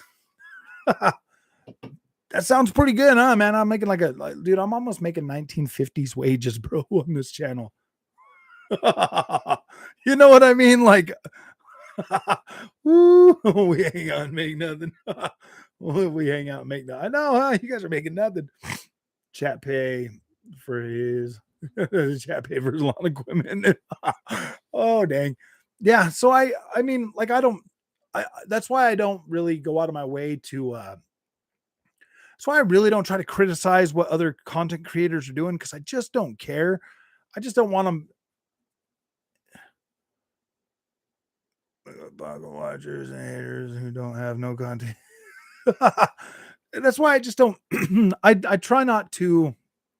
I try not to criticize other content creators, because first of all, like, what they do, I don't really care. I don't really care. I do care, but I don't care. You know what I mean? It's not something that my content is not derived from talking down about other people's content. I'm not a drive-by YouTuber. I'm not a drive-by YouTuber, man. There's too many YouTubers out there that will not even buy these games or play them, and then they'll sit there and talk negative about them. I'm like, what are you doing, man? Like, why would you even put your 2 cents in there if you're not even gonna play or buy the game? Quiet.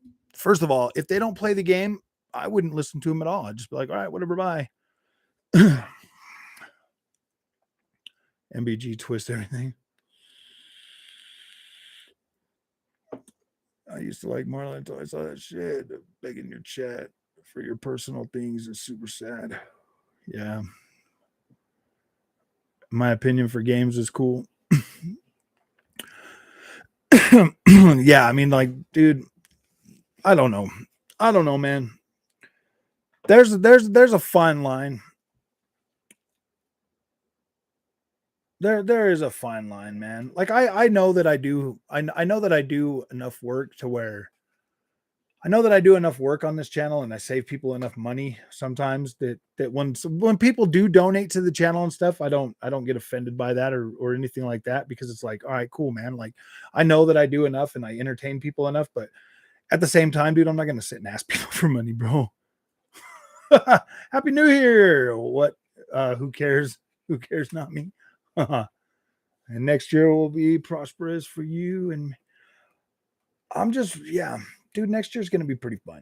Next year's going to be pretty fun. But next year, I'm definitely going to make this channel pay for itself. I'm not going to invest so much money. Like, I'm going to let the channel start paying for itself a little bit, man.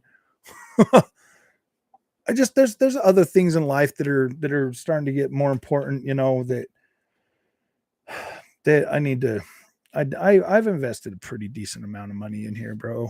I've invested enough money in this channel, bro, that I don't feel like I need to just keep buying stuff just to buy stuff, man. So I want to do a little bit more focused content next year, guys. I want to get better. I want to like build on my craft, as opposed to just trying to be first with everything and do like this and this and this. Like, I want to try to be a little bit more frugal this year, for real. Like I do. But donations are cool, and codes for games is cool. You basically buy everything to show us. Yeah, I mean, yeah, like I said, guys, I'm not gonna just, yeah, I wouldn't. Yeah, dude, I want to be a little bit more frugal this year. So, like, I probably won't be covering every single game this year. I'm sorry. Call himself a hardcore gamer, and he only beat like 5 games all year. Super sad. Pony's helicopter. Oh gosh, did he really? I beat more than 5 games this year, I think. Dude, what if I only beat 5 games this year, Onyx? Oh yeah, I don't call myself a super hardcore gamer. Oh.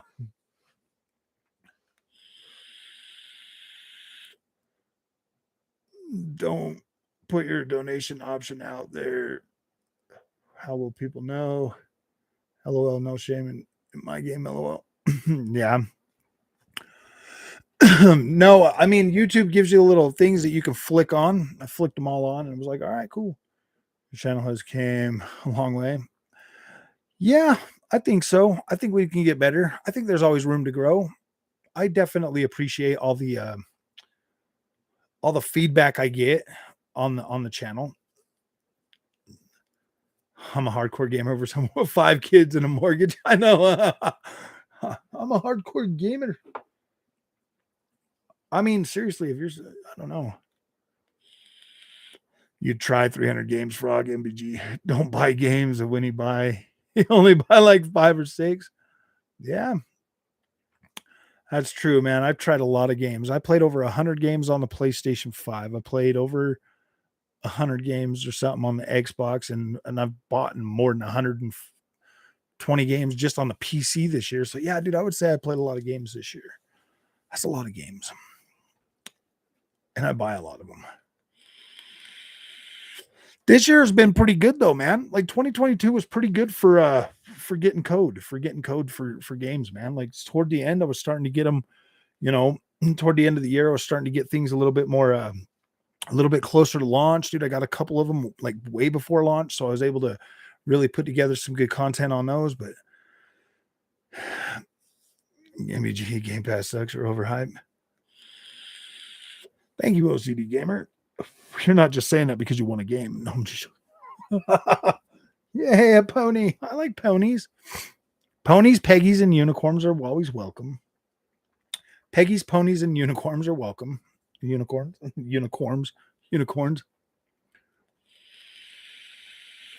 Yeah, I think MBG is. I don't really have a problem with MBG. I like MBG. I talk to him every once in a while over on Twitter, dude. Like, just say hi and stuff, but I don't think he's a bad dude. I don't think MG is a bad dude.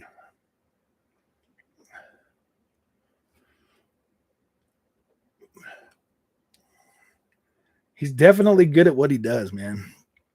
I'm a Sony shill in my Sony world. My box is plastic. Man, it's fantastic. You can play my... no. You can blow in my... Oh, no, I'm just joking. A unicorn. Peggy's ponies and unicorns, man. Unicorn. Ponies are the smartest and most original. Oh, yeah. Oh, damn. You have like 5 cases behind this setup. Final Fantasy or FF Returnal, Horizon Forbidden West, God of War. We have, oh yeah. Dude, I buy so many games a year. It's not even funny. It's not even funny. Like I said, dude, when I told you guys I only made $6,000 since I started this channel, that's seriously a fraction of what I've invested in this channel, bro. Like seriously, my wife's just shaking her head like every time I buy something. She's like, no. I'm like, why? I'm like, why? You're not me. I'm like, baby, it's fun. I like it. It gives me something to do. I'm getting old, man. I need these guys to quicken me once more. I'm just yeah. Interview with the vampire. No fanboy crap. Mystic. See, I have never even seen that channel, my friends. I'm sorry. Do you want me to watch other channels or do you want me to make content? You decide. No, I'm just joking. Forza Motorsport, hands down, is the most anticipated Xbox game for me next year. That is 100%. Anybody that's been watching this channel for a long time knows that Forza is my reason to own an Xbox. Everything else is a bonus. Just like with PlayStation, there used to be a lot, but now it's literally Spider-Man on Horizon. You know what I mean?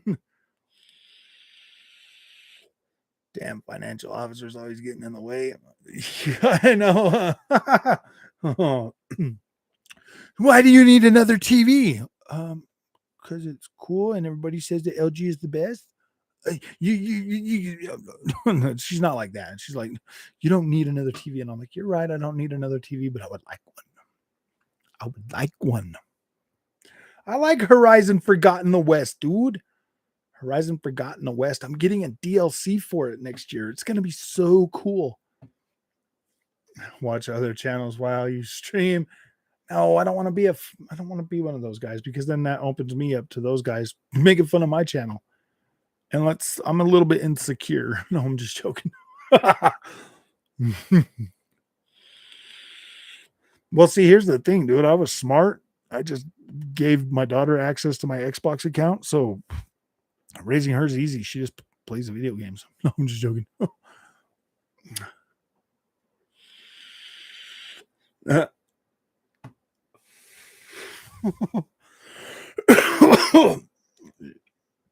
I just like new stuff. I tell my wife that all the time. I'm like, baby, I like stuff more than money. And she's like, I know, but stuff isn't going to feed the kids. And I'm like, you're right. It's not. But it looks so cool. Do they really need to eat 3 meals a day? Can't we cut them back to like 1-ish? What fanboy comments you made to get yourself banned? I've seen some back. Really?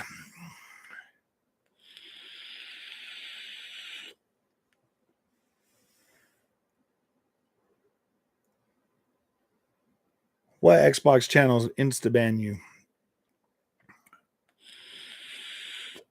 1-ish. Yeah. Can't we feed them bread and water 3 days a week? No, I'm just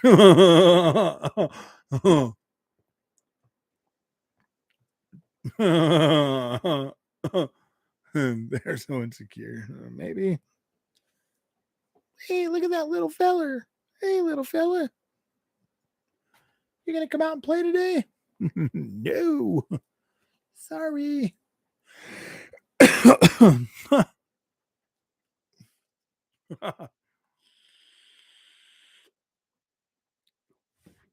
Would you guys believe me if I told you I didn't even really know Console Wars existed like this, bro, until I started this channel. I was like, oh boy. I was like, these guys are really into it.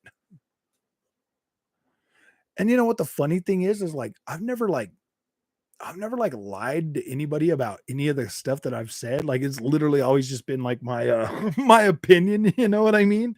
And my gosh, man. Some people get really, really, really, really upset about the stuff I say, man. I'm like, dang. I bet MVG plays Xbox every night under his PlayStation blanket. He's sitting under there with the cover over his head. He's like, I hope nobody can see me. Hoping that he turned his cameras off. I'm like, dude, why don't you just put a piece of tape over it? I'm just, that's so bad. So bad. Console Wars are as old as, dude. I've been through a lot of console generations, bro, and I don't ever remember. I mean, like the Sega Nintendo days. See, because I've always been like the gamer that will buy. I've always been the gamer that will buy everything. Like I've always bought every console at launch, man. Like I've always bought them and I played all their launch titles and like kept them for a little while. Know about Console Wars until I was doing research on if I should get Xbox Series X or PS5. Yeah, it's so bad in this day and age, man. Oh my gosh, I think you should have both. Honestly, I think PlayStation's going to knock out some pretty cool games this year. I think this gen. I think Xbox is going to do the same thing. You're only denying yourself by not having both, really. I mean, if you can afford both, if you can afford to tip people on YouTube, you should be able to buy 2 consoles. No, I'm just joking. That's so bad, huh? And this generation, it just makes more sense to own both because Game Pass. And people are like, I don't want to rent my games, man. I don't want to rent my games. Dude, I would have loved to play God of War on freaking Game Pass. That would have been cool, man. I would have paid my $15, my $17, and I would have played it, and I would have been like, cool, man. I don't need to own that. That's awesome. But I had to own it, and now I have to own it, and I have to own it. You know what I mean? I would have much rather rented that game. I don't want to pay $70 for it and then go over to GameStop and get like $30. Like, why would I want to do that, man? like that. Like, why would I want to keep GameStop in business? I would rather just pay the $15 access fee and have access to it for as long as I keep my subscription. That's literally the way I look at Game Pass and the games that are on there that I play. I don't want to own them. I don't need to own them. I can play them on Game Pass, and if I get through them, cool. If I don't, by the time they go off of Game Pass, I'll probably be able to get them for like $5 to $15. You know what I mean? So why buy them? Why buy them if I don't have to buy them? If they are on Game Pass, I do not have to buy them. Xbox first party games like something like Forza, I will definitely buy that. Redfall, I might buy Redfall, but I probably won't. I probably won't buy Redfall, but I will buy probably Starfield for sure. Fable, I'll probably buy. Some of the other games I'll probably buy, but most of them, man, I don't need to buy them, man. If they're on Game Pass, they sit on Game Pass for so long. I don't need to buy them. Take High on Life, for instance, man. It's a cool game. I'll never finish it though. I played like 4 or 5 hours of it. I don't really care to finish it. Like I just don't care to finish it. But I'm glad I didn't have to spend $60 on that game. I mean, it would definitely have been worth it, and I probably would have finished it if I paid the $60 for it. But I got enough out of it. I got enough out of it to just be like, okay, that's cool. Like, yeah, man, I can see why a lot of people like this. It's not necessary. I mean, that was a really good get for Game Pass. To be completely honest with you, man, High on Life, good get for Game Pass. A lot of people enjoyed that. It's doing really good. People are playing it. They're enjoying it. That's cool, man. Like, that's cool. They only paid at most $15 to play that game the day it launched. Cool, man. Cool. $15. You don't have to own it. You get to play all kinds of other games too. That's cool, man. That is cool. That is revolutionary when it comes to video games, bro. The only other way to do that was to hopefully you were first in line at Blockbuster when the game released so that you could get a copy of it. Everybody gets a copy of it, and they get to rent it day one, no matter what. Everybody gets a copy. And you could tell me, you could throw the little, you'll rent the games. How do you think we played games when we were younger, dude? They were $100 freaking a pop for a freaking cartridge, bro. How do you think we played multiple games in the 90s? How do you think that happened? How was that even possible, man? Like, seriously, we couldn't all buy $100 freaking video games, dude. Like, our parents were probably making $5.25 an hour. If they were lucky, they were making $10 an hour, man. Dude, we couldn't afford that. Only the rich people could afford that, man. It's one of those things where, like, yeah, dude, Microsoft finally made it so we can rent games again, because that had pretty much been gone. Or GameFly, you could GameFly it, wait for it in the mail or whatever, but like, you couldn't just go out there and get it. Now you can literally browse through and be like, oh yeah, let's see what that one looks like. Hit the start button and it starts playing from the cloud. And you're like, oh yeah, this is cool. I'm going to download it. Boom. I want to see it in 4K. And then you're like, whoa, yeah, this is cool. Like, that is the cool. Game Pass is so freaking revolutionary. It's not even funny. And anybody that's still saying that it's a negative thing, man, I don't know what to tell you guys. Like, you are that insecure about your PlayStation that like, you would rather see something like Game Pass fail instead of just embracing it and be like, heck yeah, dude, I'm going to get me an Xbox Series S to go with my PlayStation 5, and I'm going to play games. When I don't have anything to play on my PlayStation, dude, I got a Series S. I'll be able to play a game. Or I got a Series X. I'll be able to play, dude, like, oh. And then you just get the argument, well, I don't play a lot of fodder. I don't play trash. I just play the games that I want to play. No, those are the only games you can afford to play, because that is all that you like seriously, dude. Like, just be real, man. Like, if you can't afford two consoles, whatever, dude, it's fine, man. Don't come and yell at or talk down to Xbox and what Xbox is doing for its customers because you're salty that you haven't put yourself in a position to do something like that. You know what I mean? I think you should have both. I do. Or you should just get a PC. Or you should just get a PC. So, I mean, all the games are coming to PC, man. All of them. Yeah, the cost of 2 games a year covers Game Pass Ultimate. Yeah. And that video I made the other day about $25 and stuff. I don't think that it's going to go to $25. I don't know if that would be, I don't know if people like you already see the comments and stuff about people right now, because right now the content that we got on Xbox Game Pass for the last year was more than worth $170. Was more than worth $170. There was something on there for everyone. Now the next year, like I think the content that we're getting is far exceeding what we're paying for it. That's in my opinion, but that's from me, man. Like I buy all these games. You guys see how much money I spend on games every year. Like the content that we're getting on Game Pass is far exceeding what I get for the games that I'm buying at full price. You see what I mean? Like Game Pass is an incredible value. Got to go house duties. Con. Oh, you're good, bro. Dirk Griggity, my fanboy, but y'all can't deny his content is super fun. I don't know, man. I've went on a couple of those channels and like talked with those guys because I guess their communities wanted me to come on them and stuff, but I'm not really interested in doing that either.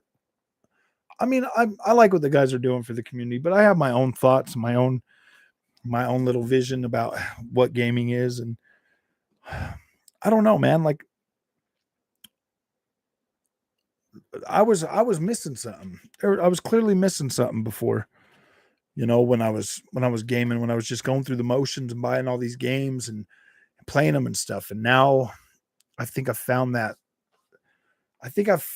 part that helps me enjoy gaming more. And that's having this YouTube channel. It's bringing the YouTube channel's helping me like really enjoy gaming again. And, because I'm not only am I forcing myself to like play different stuff, but Game Pass is opening a lot of doors and stuff like that. And it's like for stuff that I normally wouldn't buy. You know, I would just look at it and be like, nah, I'm not going to buy that. I'm not going to buy that. I'm so trained to buy AAA bangers only that, but I had been buying a lot more AA and stuff because let's just face it, man, I was running out of AAA bangers to buy. Games, you put your money where your mouth is. I respect. Thank you, Onyx. I try to be as fair and upfront with these games as possible too, man. And I'm a gamer, man. Like literally, when I buy these games, I'm buying them for myself. I'm buying them for my enjoyment, bro. Like seriously, I'm not buying them for your clicks, man. I'm buying them because I want to play them. And then when they suck, man, like with God of War Ragnarok, if I would have got a free copy of that game, if Sony would have sent me review code for that, I don't know, man. I don't know. I think that would have been the last review code for something I would have ever got, but I might have been a little bit nicer on it. You know what I mean? Like, would I have been a little bit nicer if I would have got free code?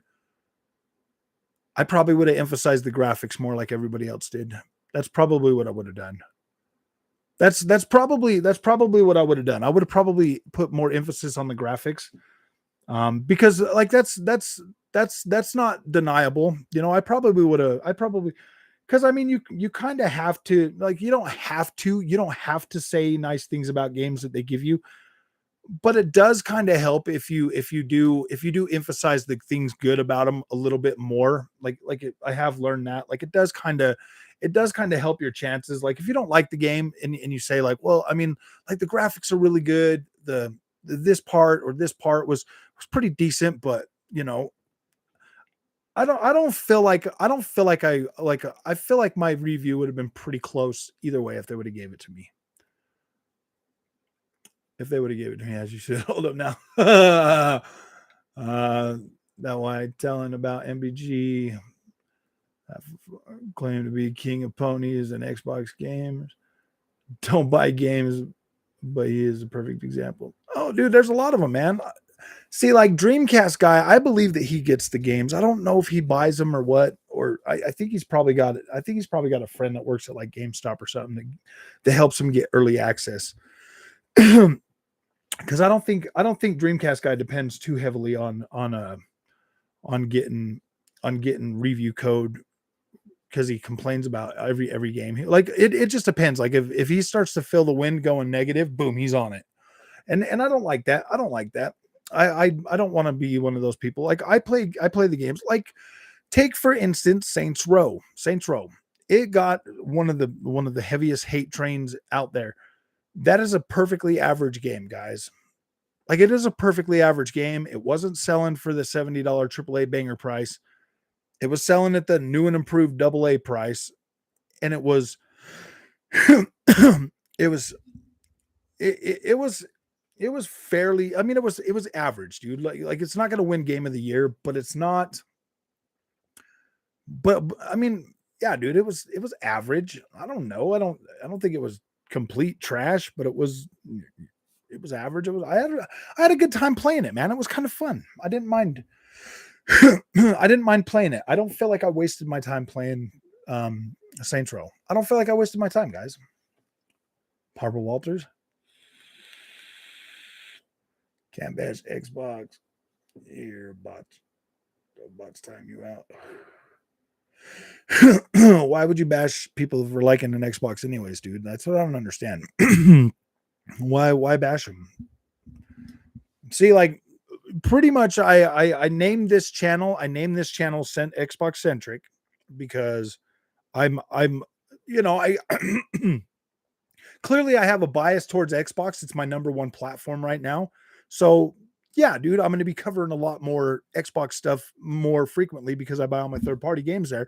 So it made sense to say, all right, okay, this channel is mostly Xbox centric, but I'm going to cover everything. I'm going to cover PC. I'm going to cover, PlayStation 5, all of that stuff. But for the most part, like, yeah, you could say that this channel is probably more skewed, biased towards Xbox just because of the fact that that's where I buy my third-party games. So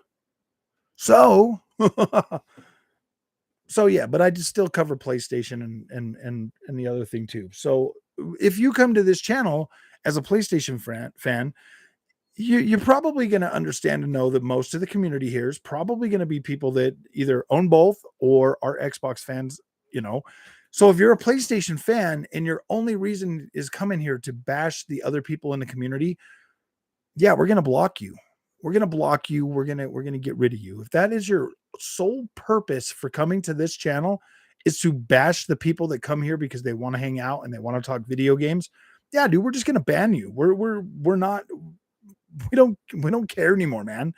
But if you're here to talk about video games and you're adding to the conversation, even as a PlayStation fan or even as a PlayStation fanboy, if you're here and you're adding to the conversation and you're being good about video games and you're talking and adding a perspective from PlayStation that the other people might not know about, I am not going to block you. I'm not going to ban you. I'm not going to time you out. I'm going to let you explain why you feel like your console is good. But yeah, dude, some of these guys might, be like, whatever, man. What are you talking about? I just bash PlayStation. How often have we didn't even really talk about PlayStation at all. I don't get this guy.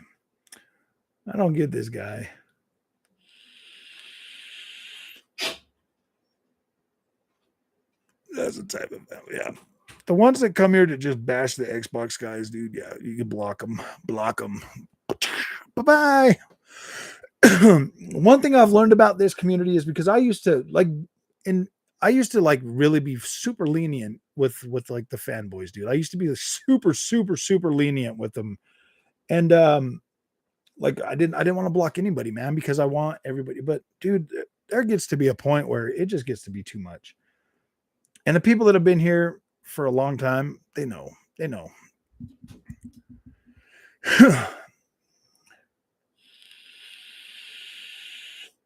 Now, why are you here?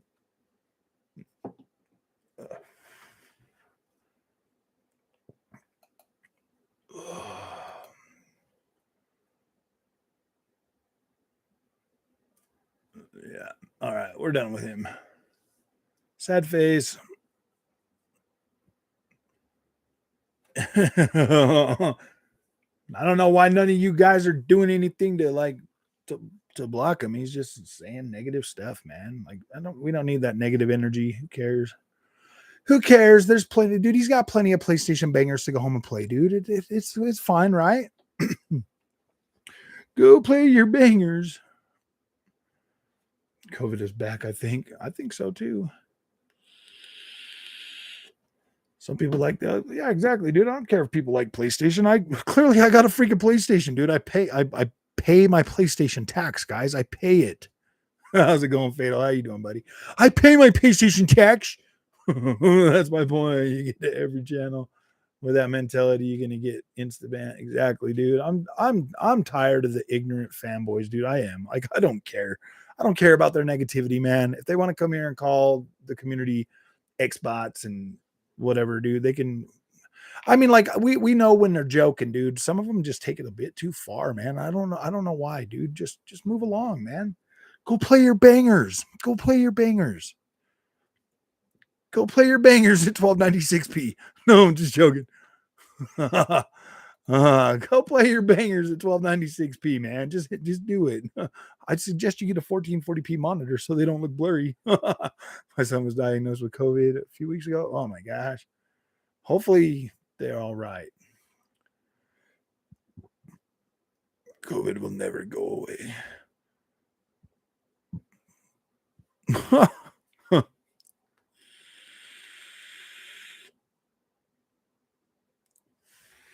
I got to change this coil, guys. It's going to start to get, it's starting to taste a little burnt, and I'm not ready to stop streaming tonight. Dude, we're on a roll, man. We're almost at 4 hours. You guys have been so good tonight. I'm so proud of you. We only had to block one person tonight. You guys are so good. You guys are doing well. I'm surprised.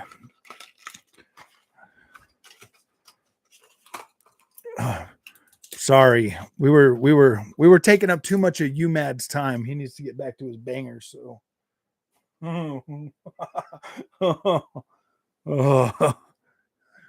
know. Hey, Gaming Tech, how's it going, man? Happy New Year to you, my friend. It's good to see you on. Oh, I know, a bit early. Nah, you're good, man. Actually, isn't New Year's tomorrow for you, and like we're like a day ahead or something? You're like a day ahead of us, aren't you guys?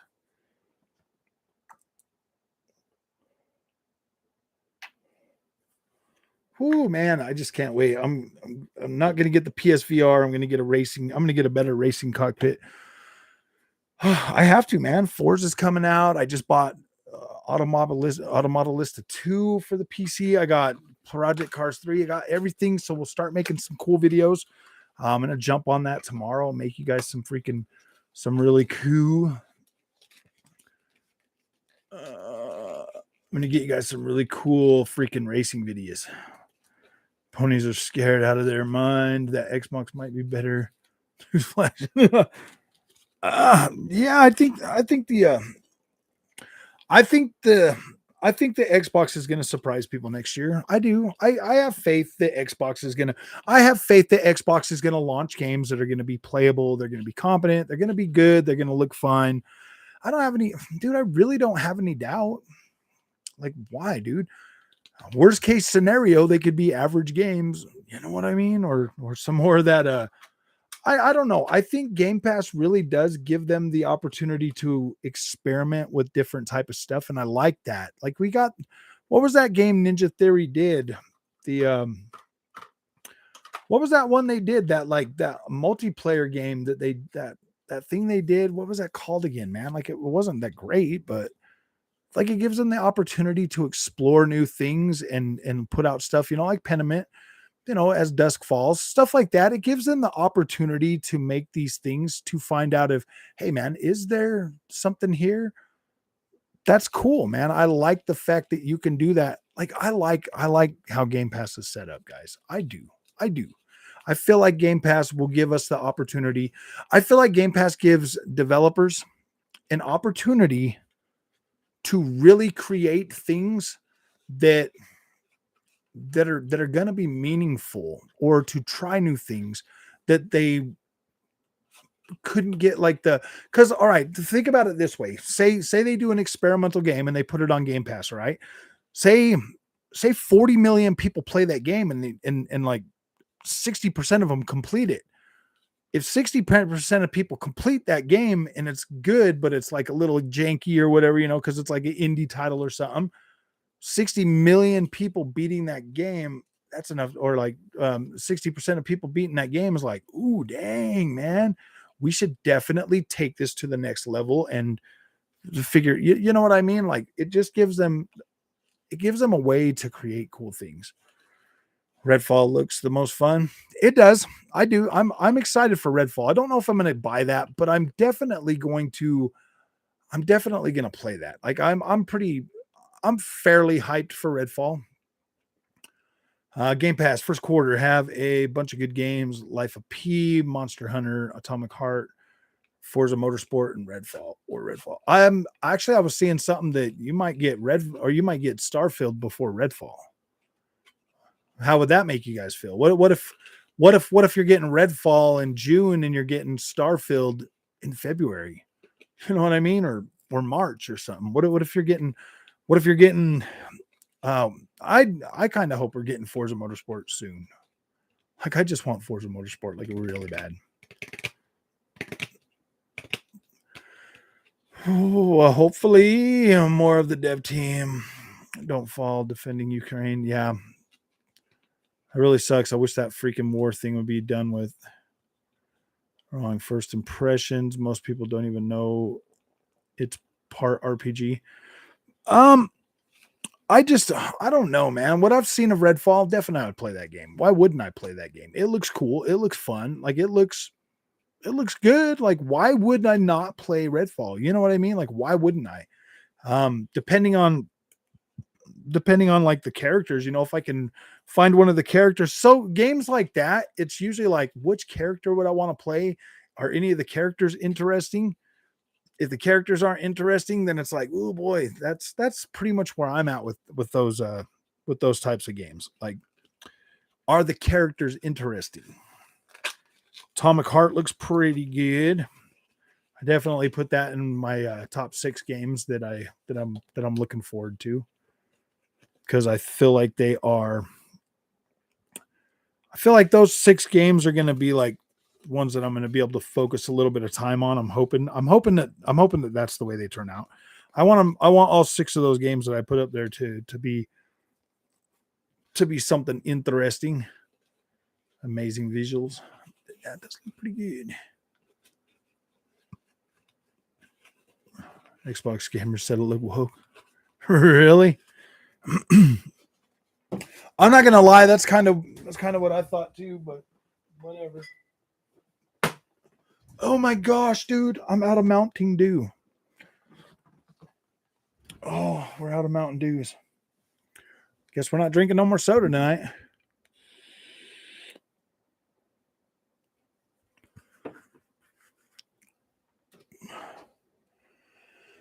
Oh, dude, I think we might actually be able to go for 4 hours tonight. This is pretty interesting. Let me see something real quick though. I want to see what the numbers are on this stream, because I should be able to like implant. Ooh.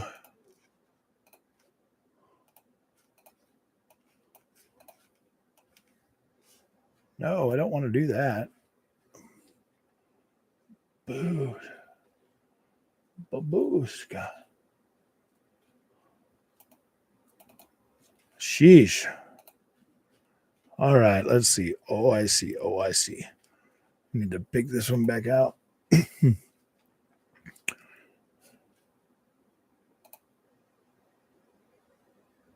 Dude, tell me if you guys see an ad. People still playing Ragnarok. I don't know. I haven't seen a lot on it on Twitter or anything. I don't know, man. I haven't really seen a lot on God of War. Usually them first party games don't really get a whole lot of. Oh, I see. Did you guys get an ad? I don't know because it says I can insert ads during live streams. I might start doing that to try to fund the channel. Hope you guys are all right with that. I'll just start ad bombing you guys like every 30 seconds. You guys did get an ad? Cool. I might start ad bombing you guys during these, man, if they don't like demonetize them. Gosh. They do that all the time. I'm like, whatever, YouTube. Why would you do that to me? You want me to freaking monetize, but let me do it the way that I intended to do it. Was it a good ad? Hey, why she? Oh man, hey, it's better than begging for. Oh gosh, I use Brave Browser. It blocks YouTube ads. Nice. Huh. Hey man, I gotta eat. So I gotta pay for these video games somehow. I'm on premium, so I'm fine. I just get that, dude. You guys gotta watch the ads so I can get 13 cents. Let's stick to gaming.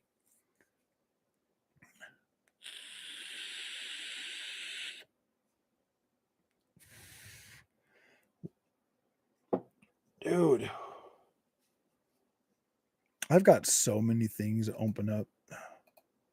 Let's close some of that stuff. Oh, have you seen the Forge maps in Halo? I haven't, dude. I have not. I know there's tons of them. I need to get in there. I don't really play that a whole lot. We need to do like we might do gaming. We might do gaming day tomorrow or something, guys. What do you guys think? I don't know. It just depends on how I feel. If I wake up and I feel like in a racing mood, then I'm gonna make some racing videos. But if I wake up tomorrow and I feel like, maybe we'll do some Call of Duty and some oh gosh, Halo Infinite tomorrow. What do you guys think? I don't know. Just spitballing, guys. Fortnite. Yay! We could do some Fortnite. It looks incredible now. I'd play some Fortnite. I would definitely play some Fortnite. I actually still have it downloaded, so yeah, I'd play some Fortnite with you guys.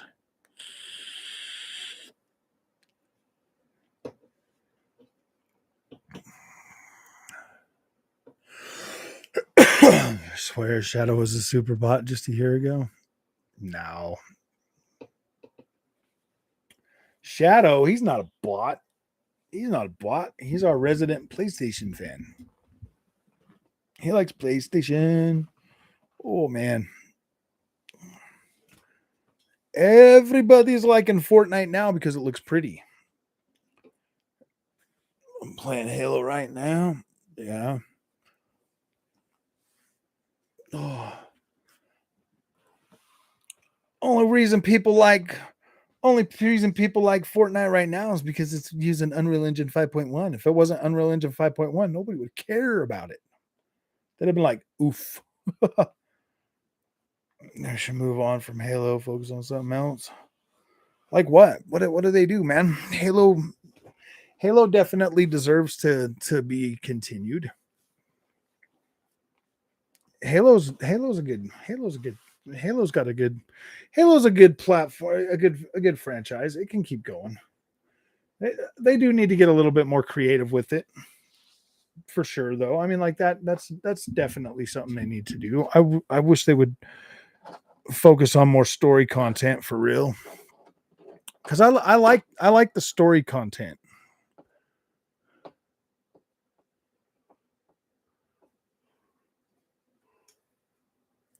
Dude, I figured it out. You know who they should have play Joel? The dude that played Master Chief. Oh man. The dude that played Master Chief in the Halo series, they should have him play Joel. Oh,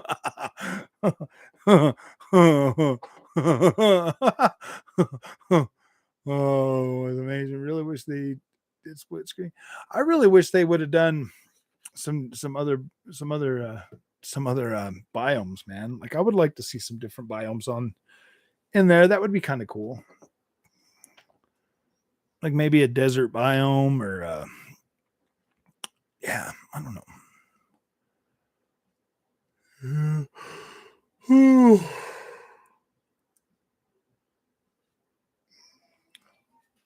Don't let Shadow fool you. I know. He's a super bot. He's a super bot. He likes eggs bucks. Well, he won $60 last month, and he did get an Xbox gift card. He didn't get one on PlayStation. I mean, that's what I would have done. I'd have picked 4 months of Game Pass. Oh, yawning is sitting in. Can you make it 5 hours? Oh no, man, 4 hours is it for me. Yawning. No, not 5 hours, man. That's a bit too much. 4 hours is good. I bought Game Pass when I won. Nice.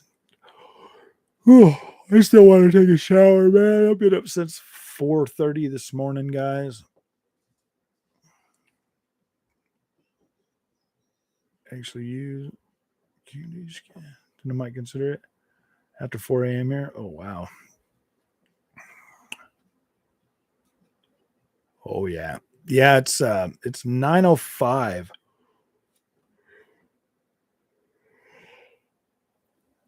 Oh.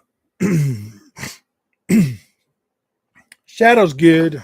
I've never had a problem with Shadow. Even when he was trying to pretend he was like this super PlayStation fanboy, we could see right through it. Shadow's a cuddly teddy bear. We love Shadow. 11:05. Dang. Where you at, on the East Coast? Yeah. Ooh, dang. 12 on New Year's? Okay. Yeah, I mean, I'll probably stay up kind of late tonight and binge watch some TV, man. I like to binge watch.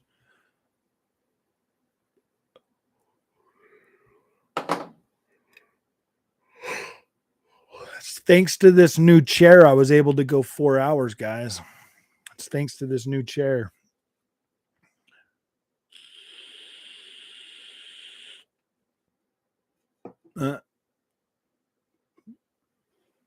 Ooh.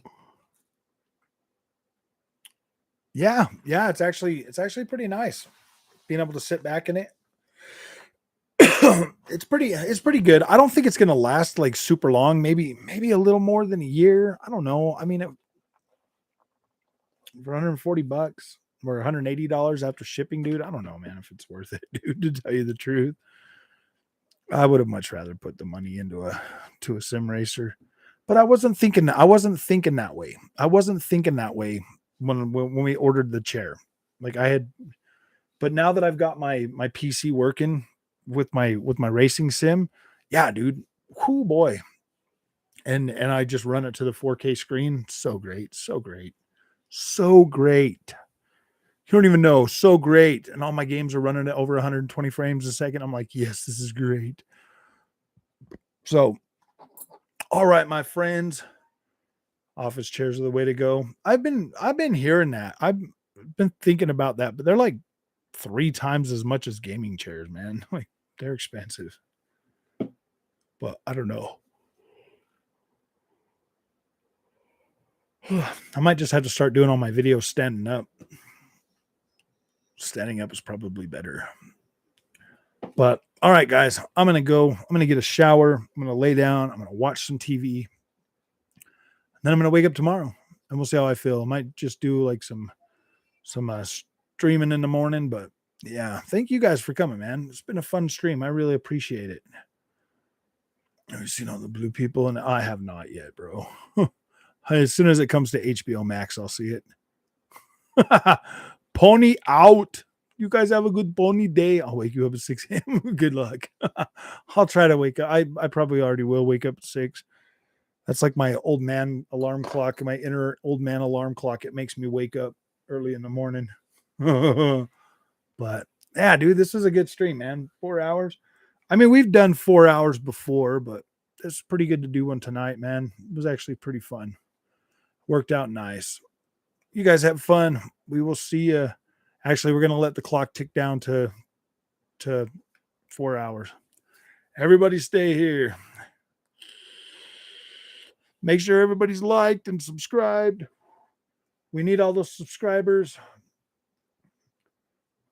We need subscribes and we need likes. We need to get to 5,000 before the end of the year. So we're going to have to stay live all day tomorrow until we get there. No, I'm just joking.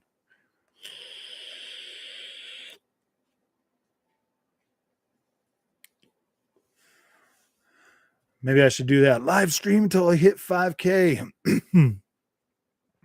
It's only 600 to go, man. We can do it. We can do it. We can do it.